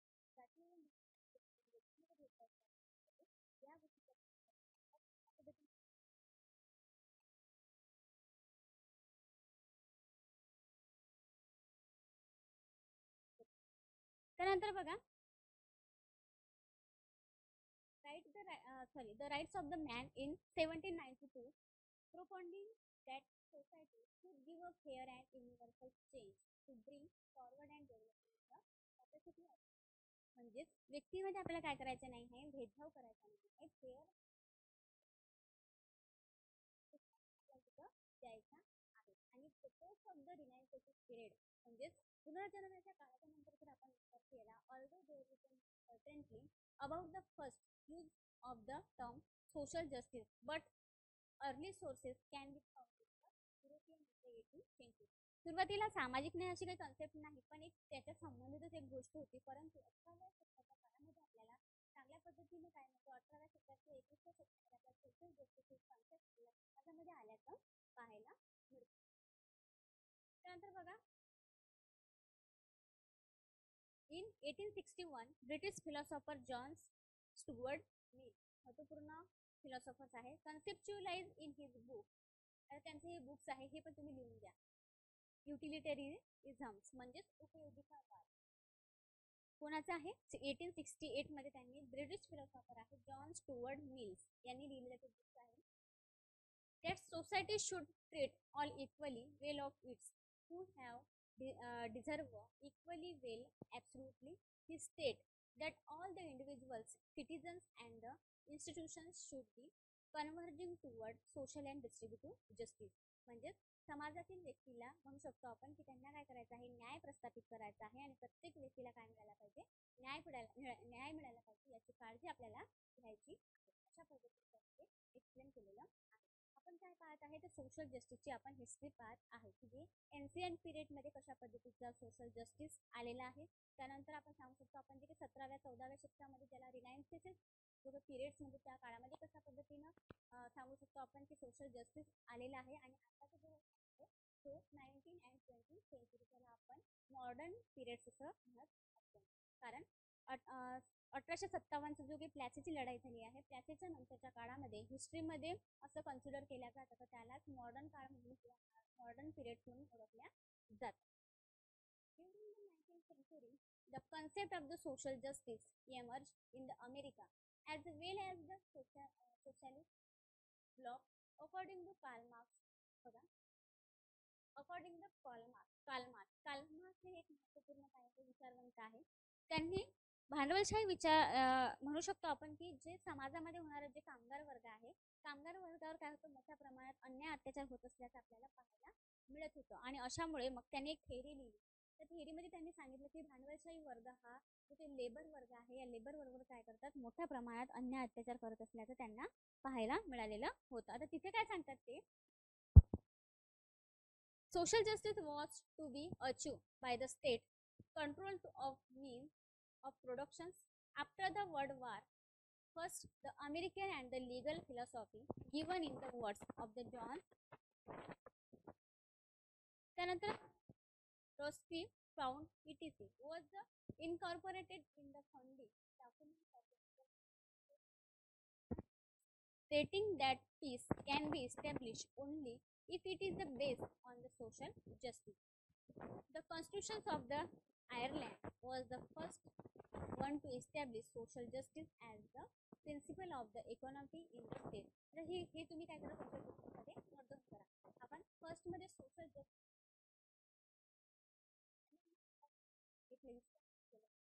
तर द कॉन्स्टिट्यूशन्स ऑफ द आयर्लंडच्या राज्यघटनेमध्ये काय केलं होतं, तर सोशल जस्टिस काय असायला पाहिजे याची त्यांच्या ह्याच्यामध्ये दिली होती.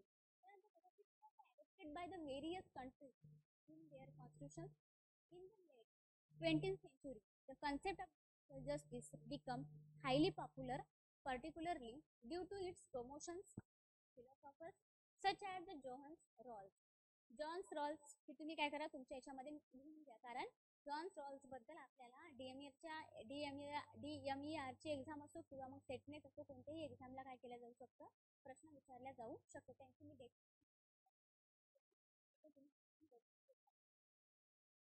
त्यानंतर ड्यू ऑफ त्यांनी काय सांगितलं, the contemporary here is identify following 3 common सामाजिक कार्यामध्ये 3 एलिमेंट्स सांगितलेले आहे. त्या एलिमेंट्सच्या आधारावर ते एक्सप्लेन केलेलं आहे की बघा, duty of the state to distribute certain vital economic, social and cultural right. समाजामध्ये काय करायचं आहे, आपल्याला सामाजिक न्याय प्रस्थापित करायचा आहे. आणि सामाजिक न्याय हे आपल्याला काय आहे, कॉन्सेप्ट आहे, मल्टी डायमेन्शन्स कॉन्सेप्ट आहे. हे आपल्याला कॉन्सेप्ट आपल्याला काय करायचं, सोसायटीमध्ये लागू करायची सोशल अप्रोच आहे किंवा आपण इकॉनॉमिक अप्रोच आहे किंवा पॉलिटिकल अप्रोच आहे, अप्रोचमध्ये आपल्याला करायचं आहे, लागू करायची आहे. त्यानंतर आपण सांगू शकतो की protection of the human dignity सर्वात महत्त्वाचं आहे. व्यक्तीला काय म्हणायला पाहिजे, व्यक्ती म्हणून समाजामध्ये मान्यता पाहिजे. आता तुम्हाला माहिती आहे ना, आपण कॉन्स्टिट्यूशन्स मध्ये प्रियांबल्स पाहिली, त्या प्रियांबल्स मध्ये आपण सांगितलेलं आहे की व्यक्तीला प्रतिष्ठान द्यायला पाहिजे, आपण पाहायला पाहिजे.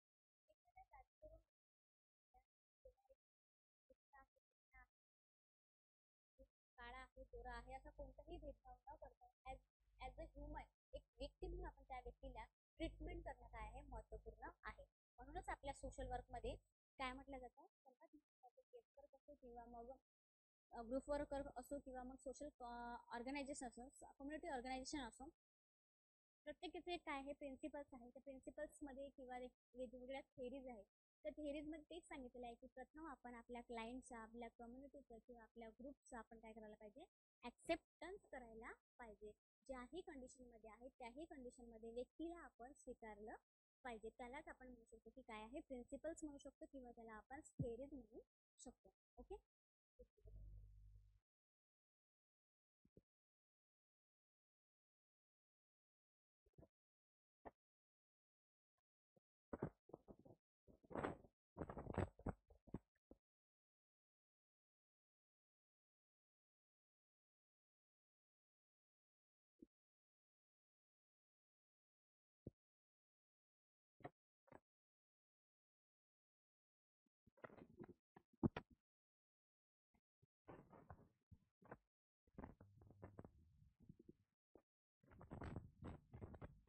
त्यानंतर बघा, affirmative action to promote equality of the opportunities for every. प्रत्येक व्यक्तीला काय करायचं, आपण affirmative action to equality of opportunities for every. प्रत्येक व्यक्तीला संधी देण्यामध्ये आपण प्रत्येक व्यक्तीला काय समानता आणि समान न्याय आपण मिळायला पाहिजे, अशा पद्धतीने सांगितलेलं. आता बघा, वेगवेगळे डायमेन्शन्स आहेत. वेगवेगळे डायमेन्शन्स किंवा त्याला आपण आयाम म्हणू शकतो. सोशल जस्टिस सामाजिक न्याय प्रस्थापित करण्याचे वेगवेगळे आयाम. तर आयाम म्हणजे काय होतं की बघा, to achieve social justice in a society the government have to ensure that policies and legislation treats individual in a just and fair manner. It's also ensure that people enjoy some basic equality of life conditions and opportunities. It is necessary to achieve the development of the individual and the society collectively. समाजामध्ये व्यक्तीचा विकास करत असताना वैयक्तिक विकास असतो किंवा सामाजिक विकास असतो, प्रत्येक व्यक्तीचा विकास होणं काय आहे, महत्त्वपूर्ण आहे. आणि यामध्ये गव्हर्नमेंटचा रोल आहे ते काय आहे, महत्त्वपूर्ण सरकारने आपल्या देशामध्ये आपण सेफ्टी दिलेलं आहे की जेणेकरून directive principal of the state पॉलिसीच्या माध्यमातून लोकांचं कल्याण केलं पाहिजे आणि लोकांच्या कल्याणाच्या अंतर्गतच मग व्यक्तीला आपण जे काही त्यांच्या फंडामेंटल नीड्स आहेत ते फंडामेंटल नीड्स आपण त्यांना प्रोव्हाइड डिटेल्स जे काही धारक आहेत म्हणजे दारिद्र्य लोक पण कशा पद्धतीने एटीएम करता येईल यावर फोकस करणे आहे महत्त्वपूर्ण आहे. आणि ऑब्विसली आपल्या प्रत्येक व्यक्तीला न्यायप्राप्त करून घेण्याचा बंधुता प्राप्त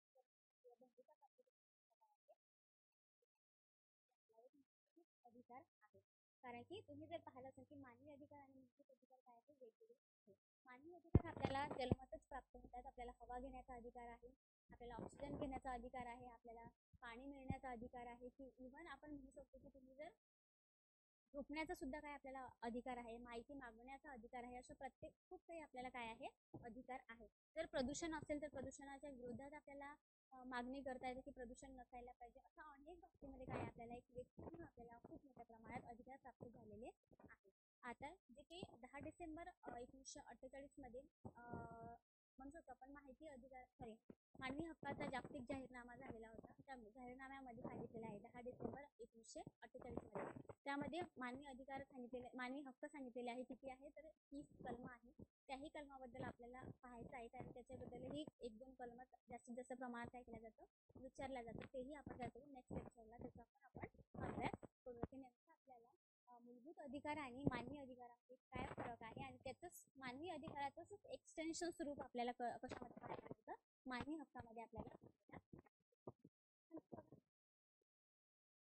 आता ही काय वेगवेगळे डायमेन्शन्स आहे की नेमकं समाजामध्ये आपल्याला काय करायचं आहे, सोशल जस्टिस आपल्याला काय करायचं आहे, द्यायचं आहे, समाजामध्ये प्रस्थापित करायचं आहे. तर ते वेगवेगळे डायमेन्शन्स आपण लावून काय करू शकतो, आपण सोशल जस्टिस प्रोव्हाइड करू शकतो. त्यामध्ये बघा, इक्वल ट्रीटमेंट फॉर इक्वल. प्रत्येक व्यक्तीला काय करायला पाहिजे आपण, प्रत्येक व्यक्ती काय आहे, कायद्यासमोर समान आहे किंवा प्रत्येक व्यक्ती काय आहे, सारख्या प्रमाणात आहे.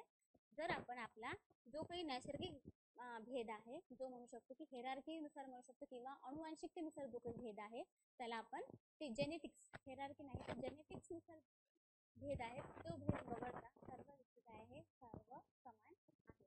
एक विचार केला तर स्त्री आणि पुरुष या समाजामध्ये दोनच जाती आहेत. बाकीच्या जाती आपण स्वतः निर्माण केलेल्या आहेत. म्हणून बाबासाहेब म्हणतात की समाजामध्ये असणारी जी जात आहे, जी कधीही जात नाही त्याला जात म्हटल्या.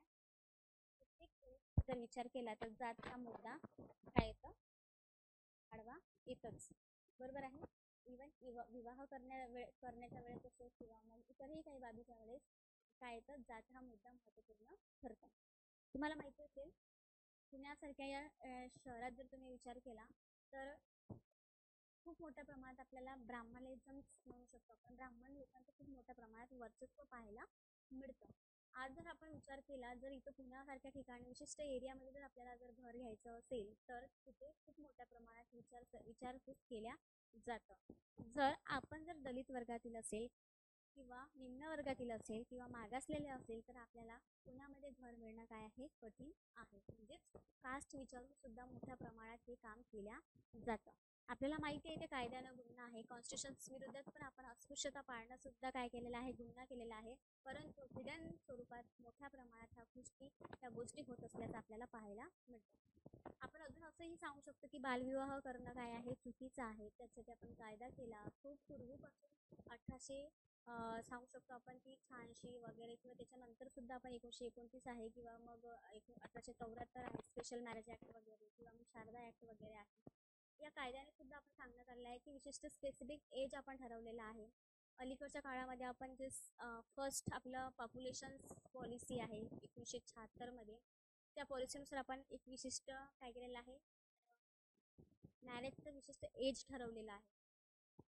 परंतु आजही जर काही एरिया आपण जर विचार केला, जसं राजस्थानसारखा एरिया आहे किंवा इतरही जो ट्रायबल बेल्ट आहे, या एरियामध्ये आजही मोठ्या प्रमाणात बालविवाह होत असल्याचं आपल्याला पाहायला मिळतं. आपल्याला दिसतं, आपल्याला माहिती पडतं, पण आपण काहीही बोलत नाही. त्यानंतर हुंडा घेणं हे देणं आणि घेणं हे दोन्ही गुन्हा आहे. परंतु प्रत्येक वधू त्याला काय वाटतं, आपली मुलगी काय मिळायला पाहिजे, पडायला पाहिजे, सुखात पडायला पाहिजे. यासाठी 10 लाख 20 लाख एक प्रकारची बोली लावल्याप्रमाणे मुलींची काय केलं जातं, तुम्हाला माहिती असेल, लिलाव लावला जातो, बोली लावल्या जातो तिथे बाजारामध्ये. ठीक आहे, मी 10 लाख देते, मी 20 लाख देते, माझा माल काय करा, तुम्ही खरेदी करा. तशा पद्धतीची बोली लावून काय केलं जातं, मुलीची एक प्रकारे त्याचा विवाह केला जातं. हे खूप मोठ्या प्रमाणात एक चूक आहे. आणि इथं जर आपल्याला ॲक्शन घ्यायची असेल तर आपण स्वतःपासून त्याची ॲक्शन घेऊ शकतो. मी जरी मी जरी मुलगी असेल तरीही मी कोणाला हुंडा देणार नाही आणि कोणाकडून हुंडा घेणार नाही. इव्हन असं नाही की आपण हुंडा द्यायचा नाही, पण आपल्या घरी जर आपला भाऊ असेल तर आपण सुद्धा काय करायला पाहिजे, आपल्या भावाला नाही. कारण ऑब्विसली हुंडा देणं घेणं यामुळे खूप मोठे काय होतात, समाजामध्ये खूप इश्यू निर्माण होतात. कारण कर्जबाजारीसारखे प्रमाण निर्माण होणं आहे, शेतकऱ्याच्या आत्महत्यासारखी समस्या निर्माण होणं आहे, किंवा इतरही सावकारांच्या जाळामध्ये आपण पडणं आहे. त्यानंतर वेठबिगारीसारखी सिस्टीम निर्माण होणं आहे. या सिस्टीममध्ये हा हुंडा नावाची प्रथा सुद्धा काय करतात, वेगवेगळ्या डायमेन्शन्सवर इफेक्ट करत असल्याचं आपल्याला पाहायला मिळतं. म्हणून प्रत्येक गोष्टीची जर सुरुवात करायची असेल तर आपण आजच आपण सांगून ठेवायला पाहिजे, की ठाणून सांगायला पाहिजे की ठीक आहे, मी एवढं शिकलेली आहे, माझ्याकडे एवढं कॅपेबिलिटी आहे, आणि मी जे काही आहे ते मी तुमच्याकडे आल्याच्या नंतर काय करेल, पैसे तुम्हाला तेवढं कमी देईन, पण माझ्याकडून तुम्ही हुंडा मागायचा नाही. परंतु ऑब्विसली प्रत्येक आईवडिलांची इच्छा असते, कारण की आईवडिलांचं जास्तीत जास्त मुलांवर मुलींवर जास्त प्रेम असतं. म्हणून मुलगी सुखात पडावं म्हणून आपण 10 लाख आणि 20 लाख रुपये देऊन काय करतो, स्वतः मुलगीला काय केल्या जातं, खुश केल्या जातं. हे काय आहे, एक वाईट प्रथा आहे. तरीही आपण 161ला आपण कायदा केला, त्यानंतर त्या कायद्यामध्ये आपण काही दुरुस्ती पण केली, तरीही आजही आपण समाज हुंडा सुद्धा मोठ्या प्रमाणात घेत असल्याचं पाहायला मिळतं. काही लोकांमध्ये असं पण तुम्ही ऐकलं असेल कदाचित, की जर हुंडा घेतला नाही तर कुठेतरी मी कमी आहे, अशा पद्धतीची वृत्ती समाजामध्ये निर्माण होत असल्याचं आपल्याला पाहायला मिळतं. म्हणजे असं म्हणतात लोक, की जर मी हुंडा घेतला नाही तर माझी तरी काहीतरी कमतरता आहे, म्हणून मी हुंडा घेतला नाही, आणि स्वतःची इमेज कोणालाही डाऊन करायला आवडत नाही, अशी सुद्धा एक काय आहे विचारसरणी समाजामध्ये पसरत चालल्याचं आपल्याला पाहायला मिळतं. पण हे काय आहे, त्याला काहीही तथ्य नाही आहे. पण अशी विचारसरणी बऱ्याच लोकांमध्ये किंवा बऱ्याच व्यक्तींमध्ये मी पाहिलेली आहे, की हुंडा घेतला नाही तर मी कमी आहे, माझ्यामध्ये काहीतरी शारीरिक अपंगत्व आहे किंवा मानसिक अपंगत्व आहे, किंवा इतर काही, किंवा आमच्या घराण्याचं काहीतरी चांगल्या पद्धतीचं समाजामध्ये म्हणू शकतो इमेज नाही आहे, म्हणून आम्हाला काय मिळालं नाही, चांगल्या मोठा आम्हाला हुंडा मिळाला नाही. अशा पद्धतीची टेंडन्सी सुद्धा काय आहे समाजामध्ये आपल्याला पाहायला मिळते. आणि अशा वेळेस आपला ॲज अ सोशल वर्कर म्हणून आपला रोल काय आहे, महत्त्वपूर्ण आहे. इथं आता हे आपल्या सोशल जस्टिसला धरूनच आहे.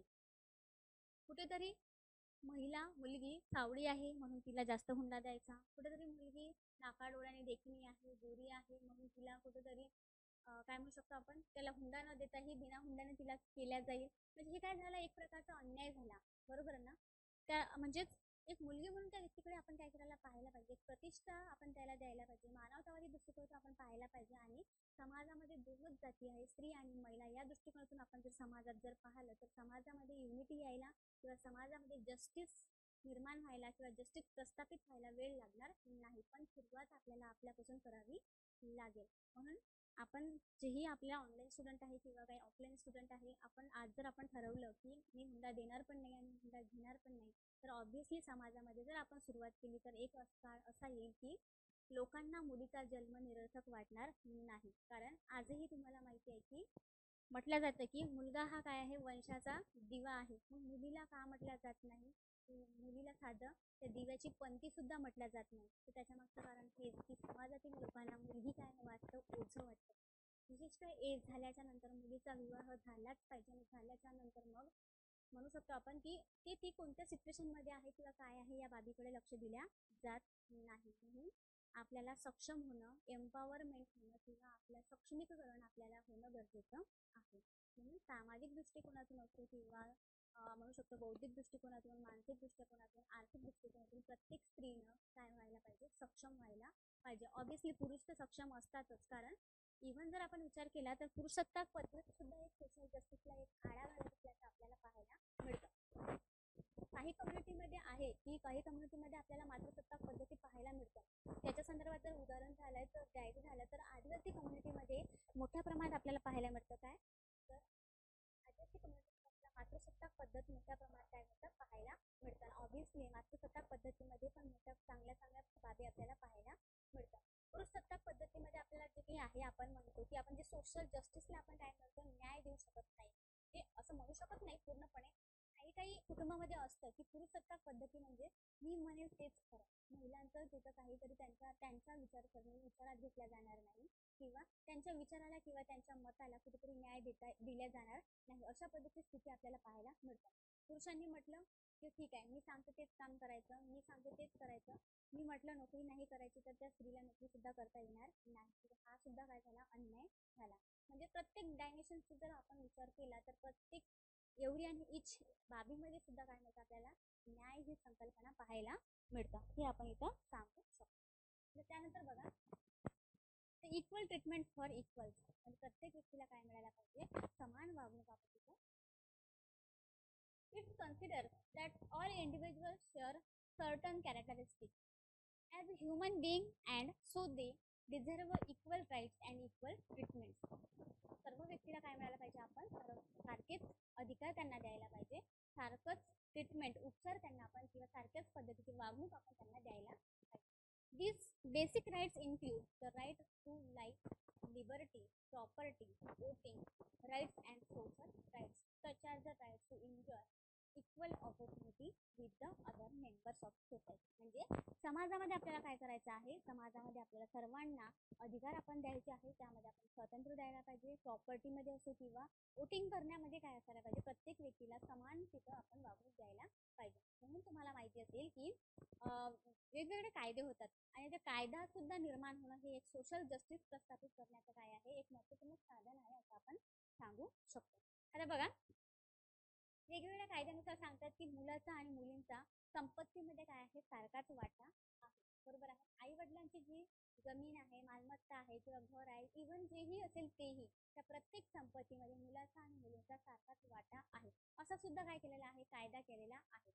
मग मुलीचा आणि मुलाचा सारखा वाटा आहे, तर ज्या पद्धतीनं मग मुलाची जबाबदारी म्हटलं जातं, म्हणजे समाजामध्ये असं म्हटलं जातं, मुलांचं कर्तव्य आहे की आई वडिलांची सेवा करणं. पण जर संपत्तीत जर सारखाच वाटा देत असेल तर मुलगा असो की मुलगी असो, मग तिला सुद्धा संपत्तीचा वाटा सारखा आहे, तर ऑब्व्हियसली मुलाचा जेवढा अधिकार आहे आई वडिलांची सेवा करणं किंवा कर्तव्य आहे, त्याच पद्धतीने मुलीचं सुद्धा कर्तव्य आहे की ती तिच्या आई वडिलांची काय करावी, तिने सेवा करावी, तिच्या आई वडिलांच्या वृद्धत्वाच्या काळामध्ये त्यांना आधार द्यावा, ही काय मुलींची सुद्धा काय आहे, जबाबदारी आहे, हे सुद्धा आपल्याला माहिती असणं काय आहे, महत्त्वपूर्ण आहे. त्याच्यानंतर वोटिंग राईट्स. आता बघा, वोटिंगचा राईट्स जर असेल तर सर्वात जास्त जर विचार केला तर संपूर्ण देशामध्ये भारत असा देश आहे की भारताला स्वातंत्र्य झाल्याच्या नंतर पुरुष असो की स्त्री असो, दोघांनाही काय मिळालं आहे, दोघांनाही एकाच वेळेस वोटिंग करण्याचा, मतदान करण्याचा अधिकार प्राप्त झालेला आहे. आणि जर जे विकसित देश आहे, आज जर आपण पाहतो की जे विकसित देश आहे, जो अमेरिकेसारखा देश आहे, इंग्लंडसारखा देश आहे, या देशामध्ये महिलांना अनेक वर्ष त्यांना काय करावं लागलं, वोटिंगचा अधिकार मिळण्यासाठी त्यांना प्रयत्न करावे लागलेले आहे, हे पण आपल्याला विसरता कामा नये.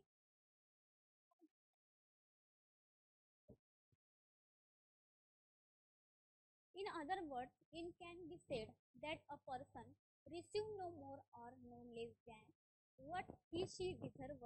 Thus, equal treatment for equal ensures that public health services like healthcare, welfare checks, scholarship and education. आता समाजामध्ये आपल्याला लोकांना काय करायचं आहे, आपल्याला इक्वल ट्रीटमेंट प्रोव्हाइड करायची आहे. अशा वेळेस मग जो काही मागासलेले घटक आहे, मागासलेल्या घटकांना समाजाच्या प्रवाहामध्ये आणण्यासाठी आपण स्कॉलरशिप प्रोव्हाइड केल्या जातात.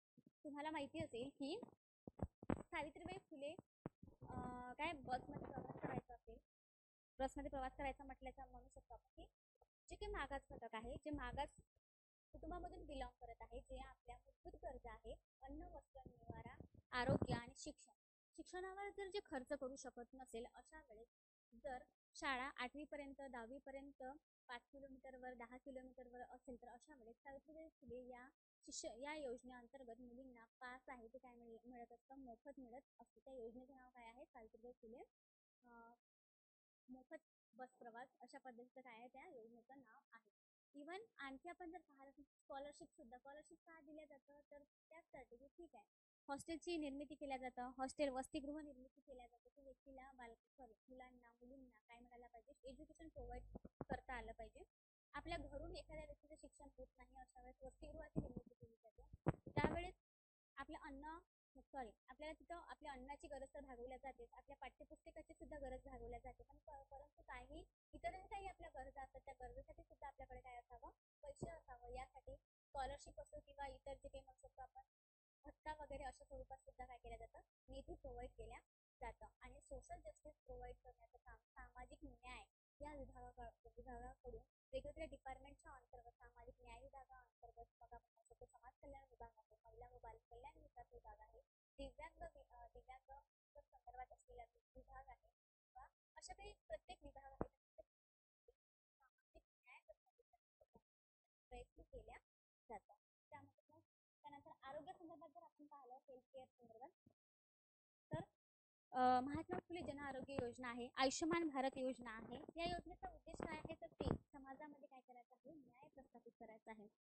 मान्य आहे आपल्याला समाजामध्ये असणारे उच्च वर्ग लोक उच्चभ्रू लोक काय करेल प्रायव्हेट हॉस्पिटलमध्ये जाऊन मोठ्या जे काही ट्रीटमेंट आहे ते घेऊ शकतात. जसं की वेगवेगळे आजार झालेले आहे, वेगवेगळ्या प्रकारचे त्यांना ट्रीटमेंट करायची आहे, त्यानंतर वेगवेगळ्या थेरपी घ्यायच्या आहे. तर अशा वेळेस सर्वसामान्य लोक आजारातून बाहेर पडण्यासाठी त्यांच्याकडे म्हणजे संसाधने अवेलेबल नसल्यामुळे पैसा अवेलेबल नसल्यामुळे ते त्यांचं जीवन काय होऊ शकतं, हलाखीचं होऊ शकतं. आणि अशा वेळेस समाजाची किंवा एका आपल्या राज्याची जबाबदारी आहे की त्या लोकांना त्या सिच्युएशनमधून त्यांना असणाऱ्या आरोग्याच्या समस्येतून बाहेर काढणं महत्त्वपूर्ण ठरतं. म्हणून मग जे काही महात्मा फुले जन आरोग्य योजना आहे, आयुष्यमान भारत योजना आहे, या योजनेच्या माध्यमातून आरोग्याची काळजी घेण्यासाठी त्यांना फ्री ऑफ कॉस्टमध्ये काय केलं जातं, त्यांना म्हणजे सर्व्हिस प्रोव्हाइड केल्या जातं. आरोग्यासंदर्भात असणारं त्यांचं जे काही समस्या आहे ते सॉल्व्ह केल्या जातं. यासाठी ह्या योजना आहेत किंवा एखाद्या विशिष्ट पॉलिसी आहे, विशिष्ट स्कीम आहे, हे सुद्धा सामाजिक न्याय प्रस्थापित करण्यासाठी निर्माण झालेले आपल्याला पाहायला मिळतात. त्यानंतर बघा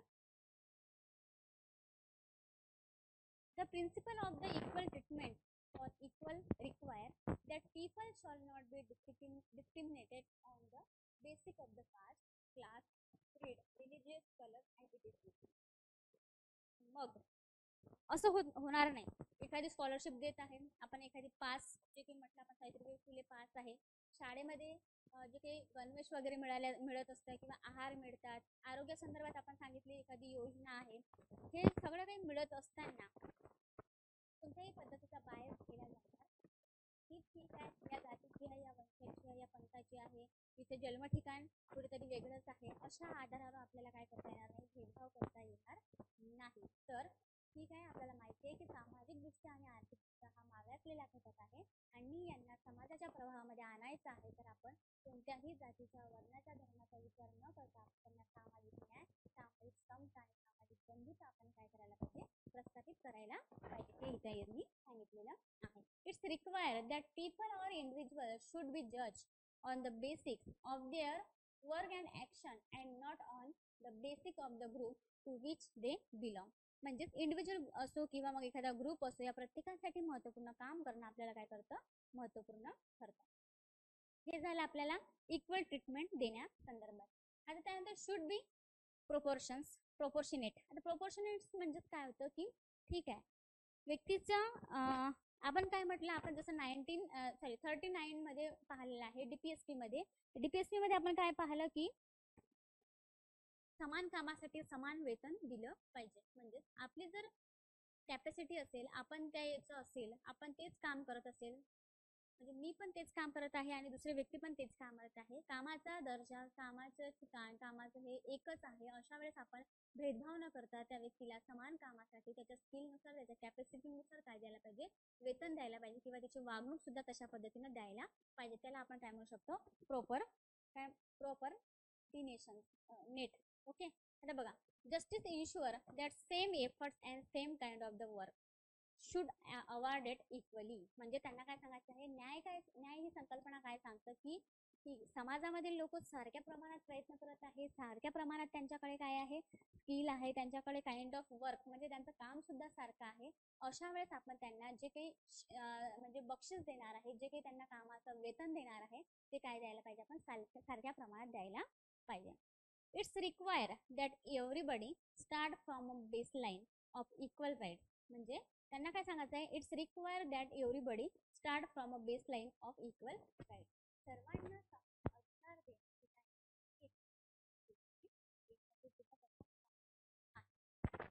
it's will be ensure that people are rewarded in proportions to the skill and quality of their efforts. आता याच्यामध्ये आपल्याला माहिती आहे की आपल्याकडे क्वालिटी काय आहे, आपली कॅपॅसिटी काय आहे, ही आपल्याला स्किल लावता येतं. जर आपण विचार केला की इंडस्ट्रियल लेवल आहे किंवा इंजिनिअरिंग फील्ड आहे, प्रायव्हेट सेक्टर आहे, प्रायव्हेट सेक्टरमध्ये जास्तीत जास्त स्किल काय आहे, तुमच्याकडे कॅपॅसिटीज काय आहे, या आधारावर त्यांना व्यक्तींना काय केलं जातं, प्राप्त करून दिल्या जातं. म्हणजे ज्यांना जास्त एक्सपिरियन्स आहे, ज्यांच्याकडे चांगल्या पद्धतीचे स्किल आहे. आता कंपनीमध्ये वगैरे काय असतं, त्यांना चांगला बोलता आला पाहिजे, कम्युनिकेशन स्किल चांगलं असायला पाहिजे. त्यानंतर आपण सांगू शकतो लँग्वेजचा पण खूप महत्त्वपूर्ण रोल असतं. चांगल्या पद्धतीनं रिपोर्ट काय म्हणू शकतो, रिपोर्ट सादरीकरण करणं चांगल्या पद्धतीचं असलं पाहिजे, म्हणजे लिखाण कौशल्य चांगलं असलं पाहिजे. हे जर बाबी त्यांच्याकडे असेल तर अशा व्यक्तींना चांगल्या पद्धतीचं काय मिळत असतं, पॅकेज मिळत असतं. मग हे काय असतं, इथं तेच सांगतं की व्यक्तीची जर क्वालिटी चांगली असेल, त्यांच्याकडे स्किल असेल, तर त्याच्यानुसार त्या व्यक्तीला काय मिळायला पाहिजे, पैसे मिळायला पाहिजे. त्यानुसार त्या व्यक्तीला ट्रीटमेंट आपण दिली पाहिजे, हे इथे यांना सांगायचं आहे. आता त्यानंतर बघा, this can be illustrated though example of the minor craftsmen or policemen who work in a dangerous situation, but they will not be rewarded proportion to their policeman आहे किंवा मायनर त्याचे काही खाणकाम करणारे व्यवसाय किंवा क्राफ्टमॅन आहेत, कारागीर लोक आहेत, खूप मोठ्या प्रमाणात काय करतं, यांचं एक हार्डवर्क आहे, बरोबर आहे. पण त्यांच्यानुसार त्यांना वेतन मिळतंच का, किंवा त्यांना त्याच्यानुसार जे काही अवॉर्ड आहे ते मिळतंच का, तर ते त्यांना मिळत नाही. आजही आपण जर एक सामान्य विचार केला ॲज अ आपण सोशल वर्कर म्हणून, ठीक आहे, आपल्याला माहिती आहे की हायर एज्युकेशनमध्ये लोकांना शिकवणं एक म्हणजे म्हणू शकतो आपण की जसं आता मी तुम्हाला काय करताय, टीचिंग करत आहे. पीएचडी नाही, पोस्ट ग्रॅज्युएशन लोकांना टीचिंग करणं ऑब्विसली हार्ड आहे, बरोबर. पण हे हार्ड आहे, मान्य आहे. मी तुम्हाला शिकवत आहे, तुम्ही मला क्वेश्चन करत आहे, मी त्याचा आन्सर देणार नाही देणार, नो आयडिया. म्हणजे आलं तर मी देणार, नाही आलं तर नाही देणार, बरोबर. तुमची समजून घेण्याची कॅपॅसिटी पण काय आहे, हायर लेवलवरची आहे. पण अंगणवाडी आपण ज्याला म्हणतो, ज्याला नर्सिंग होम आहे किंवा अलीकडच्या काळामध्ये वेगवेगळे नाव आलेले आहेत, बरोबर आहे, मॉन्टेसरी वगैरे, आपण अंगणवाडी कन्सिडर करतो. अंगणवाडीच्या महिलांना पेमेंट काय असतं, 5,000 आणि 7,000 अशा पद्धतीचं त्यांचं पेमेंटचा रेट असतो. म्हणजे मानधन स्वरूपात असतं, त्यांना ते पेमेंट म्हणता नाही येणार, मानधन असतं. ते मानधन देत असताना म्हणजे एक आपण ॲज अ सोशल वर्कर विचार करा, तर 5 आणि 10,000 सध्याच्या स्थितीमध्ये काय होतं, काही होत नाही. आणि इव्हन त्यांच्यावर असणारा लोड एवढा मोठ्या प्रमाणात आहे, इव्हन त्यांना पोषणमध्ये सॅममामचं प्रमाण, कुपोषणाचं किती आहे बालकांमध्ये, त्यांचं वजन घेणं आहे, गर्भवती मातांचं वजन आहे किंवा त्यांची स्थिती काय आहे हे अभ्यासणं, हे जाणून घेणं, हे त्यांच्याबद्दलचं रेकॉर्ड ठेवणं, बालकांसंदर्भात कुपोषित कोण आहे,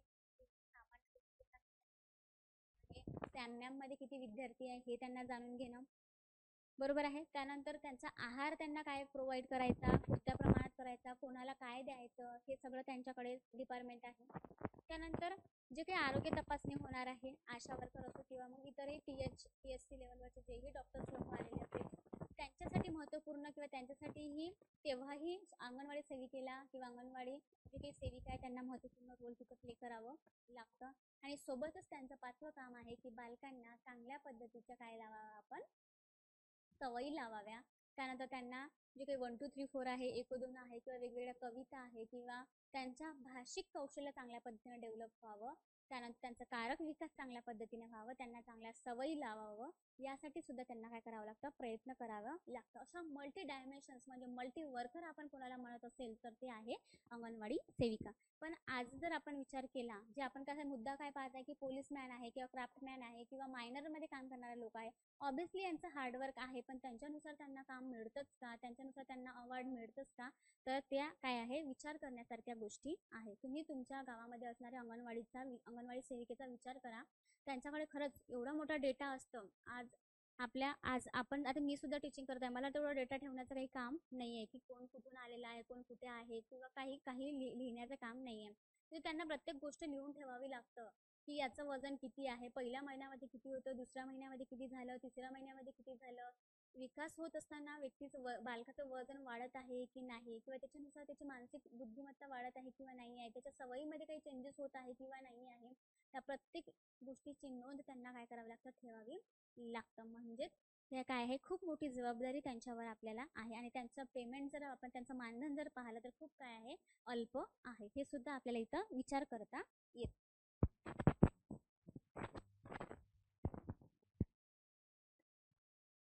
ओके, आता बघा, जस्टिस रिकॉग्नायझेशन स्पेशल नीड्स. आता न्याय काय सांगतं, आपलं न्याय अशा पद्धतीनं सांगतं की समाजामधील व्यक्ती सगळे काय आहे, समान आहे, मान्य आहे. सगळे व्यक्ती काय आहे, समान आहे, कायद्यापुढे समान आहे.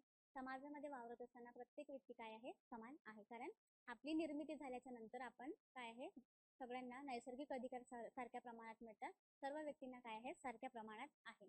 परंतु सोशल जस्टिस प्रस्थापित होत असताना किंवा सामाजिक न्याय प्रस्थापित करताना सर्व व्यक्ती समान आहे, स्पेशल काही प्रोव्हिजन करण्याची, कारण तुम्ही असं नाही म्हणू शकणार. आता इथं मी जर काही लोकांना उभं केलं आणि तिथं सांगू शकतो आपण, एका व्यक्तीला 2 हात सुद्धा आहे, 2 पाय आहे, चांगले डोळे आहे, चांगल्या पद्धतीने ऐकायला येतं, ठीक आहे, सगळ्या पद्धती चांगल्या आहेत.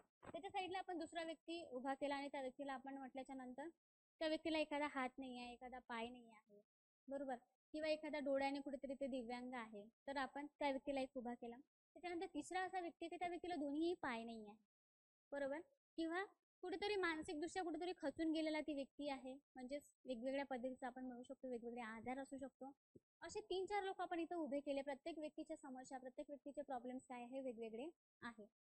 मग तुम्ही असं म्हणू शकता की सगळ्यांना मी सारख्या पद्धतीनं काय, मी समानता देईल, सगळ्या पद्धतीने समानता न्याय देईल, असं म्हणून चालणार नाही. ऑब्व्हियसली विकास करत असताना किंवा एखाद्या परीक्षेमध्ये टॉप करत असताना जो व्यक्ती आहे, ज्याला 2 हात आहे, 2 पाय आहे, तो व्यक्ती चांगल्या पद्धतीनं काय करेल, पेपर सॉल्व्ह करेल आणि चांगल्या पद्धतीनं पेपरमध्ये मार्क्स मिळून तो काय होईल, उच्च पदावर किंवा एखाद्या पोस्ट ते काय घेऊ शकेल. पण त्याच्या साईडला असलेल्या व्यक्तीला, त्याला एक हात नाही आहे, सोबत त्याला एक पाय सुद्धा नाही आहे, आणि अशा वेळेस त्या व्यक्तीला पेपर लिहिताना काय येईल, अडचणी येईल.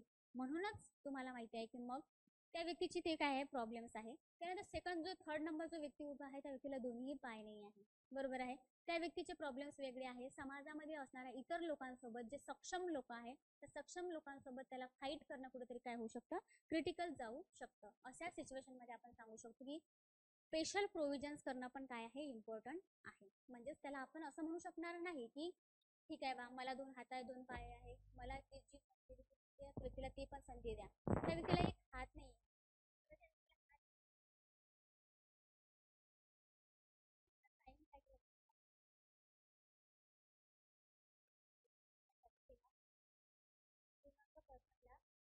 एक्स्ट्रा वेळ दिला जातो. ते वेळ देण्यामागचं कारण ते स्पेशल प्रोव्हिजन्स केलेली आहे त्यामध्ये न्याय प्रस्थापित करण्यासाठी. आणि इतर जे मागासलेले घटक आहे, दुर्बल घटक आहे, शारीरिकदृष्ट्या असो, मानसिकदृष्ट्या असो किंवा इतर सामाजिकदृष्ट्या मागासलेले घटक असो, या समाजाच्या प्रवाहामध्ये आणायचं आहे, तर ऑब्व्हियसली त्यांना स्पेशल प्रोव्हिजन्स हे गरजेचं आहे.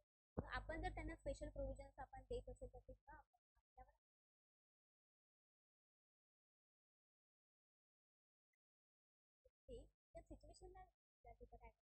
त्या सिच्युएशनला काय कराव्या लागतात.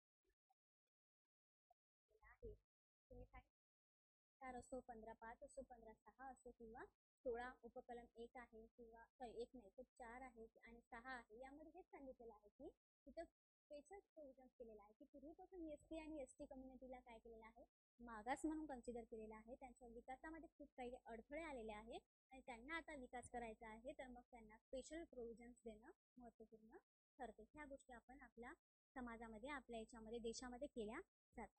महिला आणि बालक यांना सुद्धा पूर्वीपासून मागासलेले घटक, दुर्बल घटक, अन्यायग्रस्त घटक म्हणून त्यांना काय केलं जातं, कन्सिडर केल्या जातं. म्हणून 15(4) मध्ये वगैरे किंवा आपण म्हणू शकतो 15(3) मध्ये सांगितलेलं आहे की महिलांना आणि बालकांना समाजामध्ये, समाजाच्या प्रवाहामध्ये आणायचं असेल तर त्यांना सुद्धा स्पेशल प्रोव्हिजन्स केल्या जातं. म्हणून महिला आरक्षणासारखे मुद्दे आहे, बालकांचे विविध पॉलिसी आहे, वेगवेगळे बालकांसाठी असणारे वेगवेगळे काय म्हणू शकतो आपण, वेगवेगळ्या स्कीम आहे ते त्याचसाठी आणल्या जाते की त्यांना समाजाच्या प्रवाहामध्ये आपल्याला आणता यायला पाहिजे. ओके, हे इथे आपल्याला सांगायचं.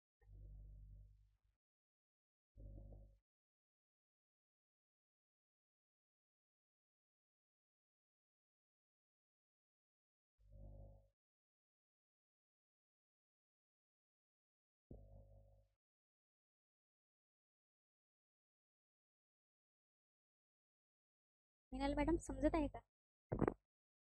आवाज येत आहे का? आवाज काही समजलं नाही तर विचारा. सोशल जस्टिस बघा, त्यानंतर आहे आपण काय पाहताय, जस्टिस रेकॉग्नायझेशन स्पेशल नीड्स, सामाजिक न्याय प्रस्थापित करणे आणि विशेष ही काय एक गरज आहे असं आपल्याला सांगता येतं. त्यामध्ये बघा, another dimensions of justice involve taking into account special needs of the people while in physical disabilities, age, lack of the access to goods and service, education and healthcare are some of the principal grounds that are considered for providing special treatment to the people. It's believed that if people who have enjoyed certain higher quality of the treatment and standard of the living are treatment equally in all respected with those who have been deprived of basic needs to live a healthy life, it would result in an unequal society. त्यांना काय सांगायचं आहे बघा, समाजामध्ये आपण, मी तुम्हाला आता केलेला त्याच पद्धतीने त्यांनी एक्सप्लेन केला की समाजामध्ये शारीरिक दिव्यांग, त्यानंतर वयामध्ये आपण वयोवृद्ध person, lack of the access to food, लोकांकडे काही नाही आहे समाजामध्ये, भौतिक साधने आहे किंवा काही मानसिक साधने अवेलेबल नाही आहे, अशा विशेष प्रोव्हिजन्स करून, विशेष त्यांच्या गरजा ओळखून त्यांच्यावर काम करणं, त्यांना समाजामध्ये न्याय प्रस्थापित करून देणं. त्यानंतर बघा, manifestations of the justice. Manifestations म्हणजे बघा, the new liberal economics policy lead to widening gap between the rich and the poor or have and have nots in the society. समाजामध्ये काय आहे, जे काही नव उदारमतवादी धोरण आहे किंवा नव उदारवादी विचारसरणी आहे, त्याला आपण माहिती आहे की LPG धोरण आहे, जे लिबरलायझेशन आहे, प्रायव्हेटायझेशन आहे आणि ग्लोबलायझेशन. त्या याच्यामध्ये आपण सांगू शकतो की हे जेव्हा आपल्याला करत असताना उदारमतवादी धोरण म्हणजे काय, काही समाजामध्ये आहेरे वर्ग आहे आणि काही समाजामध्ये नाहिरे वर्ग आहे. तर आहेरे आणि नाहिरे याच्या दोन काय बाबी आहे, भांडवलशी अर्थव्यवस्थेमध्ये ते सांगितलं जातं.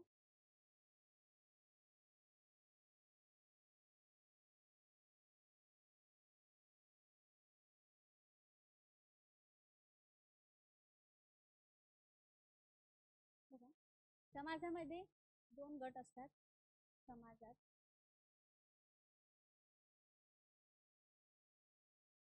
दोन काय असतात, गट असतात. त्यामध्ये आपल्याला सांगता येतं, एक असा गट असतात आहेरे, आहेरे म्हटले आहे त्याला थेअरीमध्ये, आहेरे, आणि एक समाजामध्ये नाहिरे. म्हणजे याचा अर्थ काय होतं, त्यांच्याकडे साधन संपत्ती, भौतिक साधन संपत्ती किंवा वेगवेगळे भांडवल मोठ्या प्रमाणात अवेलेबल आहे. ज्यांच्याकडे मोठ्या प्रमाणात भांडवल अवेलेबल आहे त्यांना आहेरे गट म्हटलं जातं, आणि ज्यांच्याकडे भांडवलाचा काय आहे, अभाव आहे, भांडवलांचा अभाव आहे, अशा याला काय म्हटलं जातं, नाहेरे म्हटलं जातं. मग ज्यांच्याकडे काय नाही आहे, संसाधने नाही आहे, अशा लोकांना आपण नाहिरे गट म्हणतो. आणि ज्यांच्याकडे समाजामध्ये आहे, म्हणजे ज्यांच्याकडे भांडवल अवेलेबल आहे, त्यांना आपण काय म्हणतो, आहेरे असा गट म्हणत असतो.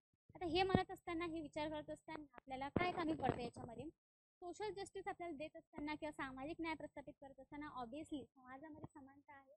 आहेरे गटाकडे ऑब्व्हियसली काही गोष्टी आहे, त्यांच्याकडे पैसा आहे, त्यांच्या मूलभूत गरजा पूर्ण होईल इथपर्यंत त्यांच्याकडे काही गोष्टी अवेलेबल आहे. पण ज्यांच्याकडे काही गोष्टी अवेलेबल नाही आहे, अशा लोकांना न्याय प्राप्त करून देणे आपल्या समाजकार्याचं असो किंवा आपल्या जे काही स्टेट आहे किंवा समाजाचं किंवा आपल्या सरकारचं किंवा आपल्या गव्हर्नमेंटचं हे काय, आपल्याला एका राज्याचं हे काम आहे असं आपल्याला पाहायचं येते. कारण समाजामध्ये आपण सांगितलेलं आहे, आपल्या भारत देशामध्ये आपल्या राज्याने आपण काय केलेलं आहे, तर आपण वेलफेअर स्टेट म्हणून आपण स्वीकारलेलं आहे. आणि वेलफेअर स्टेटमध्ये आपल्याला प्रत्येकाचं कल्याण करणं, आणि प्रत्येकाचं कल्याण करत असताना आपल्या जे काही मानवी गरजा आहे, जे अन्न आणि वस्त्र, निवारा आणि शिक्षण आणि आरोग्य, या याच्यावरून आपण फोकस करणं काय आहे, महत्त्वपूर्ण हे इथे आपल्याला सांगायचं आहे. त्यानंतर बघा, म्हणजेच काही लोकांकडे काय आहे, संपत्ती आहे आणि काही लोकांकडे संपत्ती नाही. It's had a dramatic impact on the society, resulting in a wide inequalities in the education, health, transport, gender, families, labor, etc. For enabling a just and equal society, government and the society promote social justice in various forms. आता समाजामध्ये माहिती आहे तुम्हाला, न्याय प्रस्थापित करत असताना गव्हर्नमेंटची तर महत्त्वपूर्ण भूमिका आहेच, पण NGOच्या माध्यमातून सुद्धा काय केलं जातं, सामाजिक न्याय समाजामध्ये प्रस्थापित केल्या जातं. त्यानंतर बघा, social justice manifesto itself in the खालील काही काय आहे, वे आहे, त्या वेच्या माध्यमातून आपल्याला सांगता येतं की समाजामध्ये आपल्याला काय करता येतं, न्याय प्रस्थापित करून देता येतं. त्यामध्ये पहिलं काय आहे, लेबर वेलफेअर. समाजामध्ये आपल्याला न्याय प्रस्थापित करायचा आहे, तर जे काही कामगार वर्ग आहे, त्या कामगार वर्गांचं आपल्याला काय करायचं आहे, तर त्यांचं कल्याण करणं खूप महत्त्वपूर्ण आहे. मग त्यांचं कल्याण केलं पाहिजे म्हणून मग आपल्याला माहिती आहे की वेगवेगळे कायदे करण्यात आलेले आहे. वेगवेगळ्या कायद्याचा आपण अभ्यास केलेला आहे की आपल्याला काय करायचं आहे, समाजामध्ये न्याय प्रस्थापित करायचा आहे. अशा वेळेस आपण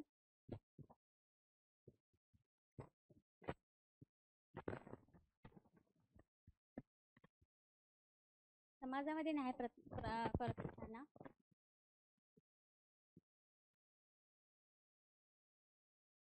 लेबर वेलफेअर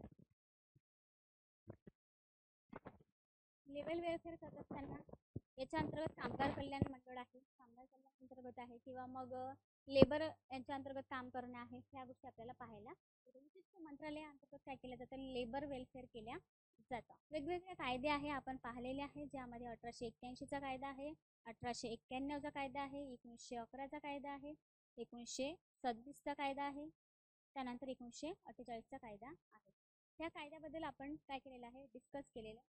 त्यानंतर आपण सांगू शकतो की जे कामगार वर्ग आहे, कामगार वर्गासाठी अलीकडच्या काळामध्ये इमारत बांधकाम एक स्कीम आलेली आहे, ज्या अंतर्गत त्यांना त्यांच्या मुलांना एज्युकेशन प्रोव्हाइड करता यावं, एज्युकेशनमध्ये ते कुठेही मागे पडू नये, यासाठी त्यांना एज्युकेशनसाठी काय केलं जातं, पैसे प्रोव्हाइड केल्या. सोबतच आपण सांगू शकतो की ते त्यांचे जे काही साधन संपत्ती आहे, ज्यामध्ये त्यांचं असणारे हेल्मेट आहे, त्यांच्यासाठी असणारे जे काही बुक्स आहे, किंवा वेगवेगळे जे काही इन्स्ट्रुमेंट आहे, जेही इन्स्ट्रुमेंट लागतात इमारत बांधकाम करत असताना, त्याही सगळ्या इन्स्ट्रुमेंटची जे साहित्य वाटप आहे, ते साहित्य वाटप सुद्धा त्या योजनेअंतर्गत केल्या जातात. म्हणजे गव्हर्नमेंट हे काय करतात, प्रोव्हाइड करतात की आपल्याला समाजामधील व्यक्तींना काय करायचं आहे, न्याय प्रस्थापित करून द्यायचा आहे. त्यानंतर माहिती आहे आपल्याला की 1952चा खाणकाम कायदा आहे.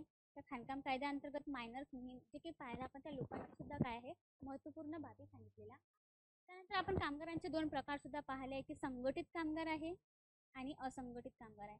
संघटित कामगारांच्या काय असतात, विशिष्ट संस्था संघटना असतात, त्यांच्या मूलभूत हक्काचं हनन होणार नाही, आणि झालं तरी त्या संघटना एकत्र येऊन काय करेल, आवाज उठवेल आणि त्यांना न्याय प्राप्त करून देण्यासाठी, त्यांना असणारे जे अधिकार आहे ते अधिकार प्राप्त करून देण्यासाठी विशिष्ट संघटना एकत्रित येऊन काय करेल, चांगल्या पद्धतीने काम करेल, हे आपण इथं सांगू शकतो. आणि असंघटित कामगार म्हणजे आपण म्हणू शकतो की ज्यांच्या कोणत्याही संस्था नाही, कोणत्याही संघटना नाही, अशा वेळेस त्यांच्यावर होणारा अन्याय आहे, अत्याचार आहे, हे त्यांना काय करावं लागतं, निमूटपणे सहन करावं लागतं. ह्या गोष्टी आपल्याला इथं पाहायला मिळतात. ओके. हे झालं आपलं लेबर वेलफेअर. लेबर वेलफेअरसाठी काय कामगार कल्याण मंडळ आहे. कामगार कल्याण मंडळाअंतर्गत मग काय होतं, वेगवेगळे काम चालतात. त्या अंतर्गत मग हे वेगवेगळे कायदे आहेत, कारण की कामगारांचं तिथं काय करायला पाहिजे, आपल्याला हित जपायला पाहिजे. कामगारांचं काम करत असताना मग आपण त्यांच्यासाठी असणारं जे कायदे आहे त्या कायद्याअंतर्गत त्यांच्या टाईमची लिमिट ठरवण्यात आलेली आहे. नेमकं त्यांनी काय करायला पाहिजे, कोणतं काम करायला पाहिजे, किती वेळ काम करायला पाहिजे, हे सगळं काय केलेलं आहे, ठरलेलं. समान कामासाठी समान वेतन मिळायला पाहिजे. तर ते कॉन्ट्रॅक्ट बेसवर असेल तर त्यांना त्यांच्या पद्धतीच्या वेगळ्या आहे. बोनस कोणाला मिळायला पाहिजे, हे प्रत्येक गोष्टी काय आहे ठरवून दिलेल्या आहे. त्यानुसार आपण काय केलेलं आहे, आपल्या याच्यामध्ये कॉन्स्टिट्यूशन्समध्ये काही तरतुदी करून ठेवलेल्या आहे किंवा इतरही काही विविध कायदे करण्यात आले आणि त्या कायद्याच्या अंतर्गत सुद्धा लेबर वेलफेअरच्या उद्देशाने आपण काम करत असल्याचं आपल्याला पाहायला मिळते. आणि हे जर आपण लेबरचं वेलफेअर आपण केलं तर समाजामध्ये जस्टिस, न्याय प्राप्त व्हायला वेळ लागत नाही. अशा पद्धतीने आपण तर त्यानंतर बघा, मग त्यांना काय केलं जातं, लेबरचं वेलफेअर. बघा, the principle of the equal treatment for equal work, म्हणजे समान कामासाठी समान वागणूक द्यायला पाहिजे. त्यानंतर बघू शकतो आपण की ते तत्व कोणतं आहे, proportionate justice are necessary for maintaining a level of the social justice in the society. The labor welfare policies and legislation ensure right of the working class like fair remunerations and a right to health working environment. It included housing, medical, educational, insurance and facility etc. म्हणजे प्रत्येक व्यक्तीला आपण काय मिळायला पाहिजे, शिक्षण द्यायला पाहिजे, आरोग्य संदर्भाचे आहे, विमा आहे किंवा त्यांना घर अवेलेबल करून देणं आहे. अशा काही ज्या गोष्टी आहेत त्या आपण त्यांना प्राप्त करून द्यायला पाहिजे. हे इथं काय केलेलं आहे, त्यांनी एक्सप्लेन केलेलं आहे. अशा पद्धतीने आपण काय करू शकतो, जे काही कामगार कल्याण आहे, कामगारांचं कल्याण करून आपण त्यांना सामाजिक न्याय प्रस्थापित करून देऊ शकतो. सामाजिक न्याय प्रस्थापित केल्यामुळे आपल्याला काय होईल की समाजामध्ये कुठल्याही व्यक्तीवर भेदभाव केला जाणार नाही आणि भेदभाव न करता त्या व्यक्तीचा विकास करण्यासाठी त्याला महत्त्वपूर्ण हे ठरेल. अशा पद्धतीने आपण जे काही आहे आजच्या लेक्चरमध्ये आपण सोशल जस्टिस संदर्भात, सामाजिक न्यायासंदर्भात त्याची डेफिनेशन्स काय आहे, मेन म्हणजे आपण त्याची कॉन्सेप्ट काय आहे ते आपण पाहिलेली आहे. त्यानंतर वेगवेगळ्या विचारवंतांनी, फिलॉसॉफरनी काय केलेलं आहे, डेफिनेशन सांगितलेलं आहे. ॲरिस्टॉटल आहे, प्लेटो आहे, सॉक्रेटिस आहे, सोबत आपण सांगू शकतो की डॉक्टर बाबासाहेब आंबेडकर्स आहे, त्यानंतर स्टुअर्ट मिल्स आहे, जॉन रॉल्स आहे. यांनी काय केलेलं आहे, याचं डेफिनेशन सांगितलेलं आहे. त्यांच्यामध्ये असणारं किंवा सोशल जस्टिस म्हणजे काय होऊ शकतं हे त्यांनी कन्सेप्ट एक्सप्लेन केलेला आहे. त्यानंतर आपण सांगू शकतो की जे प्राचीन म्हणजेच एन्शियंट काळामध्ये सोशल जस्टिस कशा पद्धतीचं होतं, त्यानंतर मॉडर्न काळामध्ये सोशल जस्टिस कशा पद्धतीने होते, राजा आणि महाराजाच्या काळामध्ये कशा पद्धतीचं काय होतं सोशल जस्टिस होतं, त्यानंतर रिनायसेन्स काळ म्हणजेच पुनर्जन्मानाचा जो काही काळ आहे, ज्याला समाज प्रबोधनाचा काळ आपण म्हणू शकतो, त्या काळामध्ये सोशल जस्टिस कशा पद्धतीचं होतं, या प्रत्येक बाबीवर आपण काय केलेला आहे, अभ्यास केलेला आहे. म्हणजे लक्षात ठेवत असताना बाकी काही लक्षात ठेवलं नाही तरी चालेल, फक्त एवढं लक्षात ठेवा की सामाजिक न्याय म्हणजेच काय होतं की लोकांना धर्म, वंश, जात यांच्या आधारावर काय करता येणार नाही, भेदभाव केला जाणार नाही. तर समाजातील व्यक्तीला सामाजिक न्यायत्व प्राप्त व्हावं, आर्थिक न्यायत्व प्राप्त व्हावं, वैधानिक न्यायत्व प्राप्त व्हावं, अशा पद्धतीने एक जबाबदारी कोणाची आहे, तर राज्याची ही एक जबाबदारी आहे की प्रत्येक व्यक्तीला समानतेची वागणूक देत असताना जे स्पेशल काही व्यक्ती आहे, जे मागास घटक आहे, जे दुर्बल घटक आहे, त्यांच्यासाठी सुद्धा, त्यांच्या विकासासाठी सुद्धा आपण कार्य करणं काय आहे, महत्त्वपूर्ण आहे. म्हणून त्यांच्यासाठी स्पेशल प्रोव्हिजन्स करणं महत्त्वपूर्ण ठरतं. म्हणून महिलांसाठी वेगवेगळे धोरणं आहे, युवकांसाठी वेगवेगळे धोरणं आहे, वृद्धांसाठी वेगळे धोरणं आहे. त्यासोबतच सांगू शकतो आपण की जे थर्ड जेंडर पर्सन्स आहे, LGBT कम्युनिटी आहे, त्यांचे सुद्धा काय आहे, वेगळे अधिकार आहे. ह्या सुद्धा बाबी आपल्याला पाहायला मिळतील. अशा पद्धतीने आपण आजच्या लेक्चरला काय केलेलं आहे, डिस्कस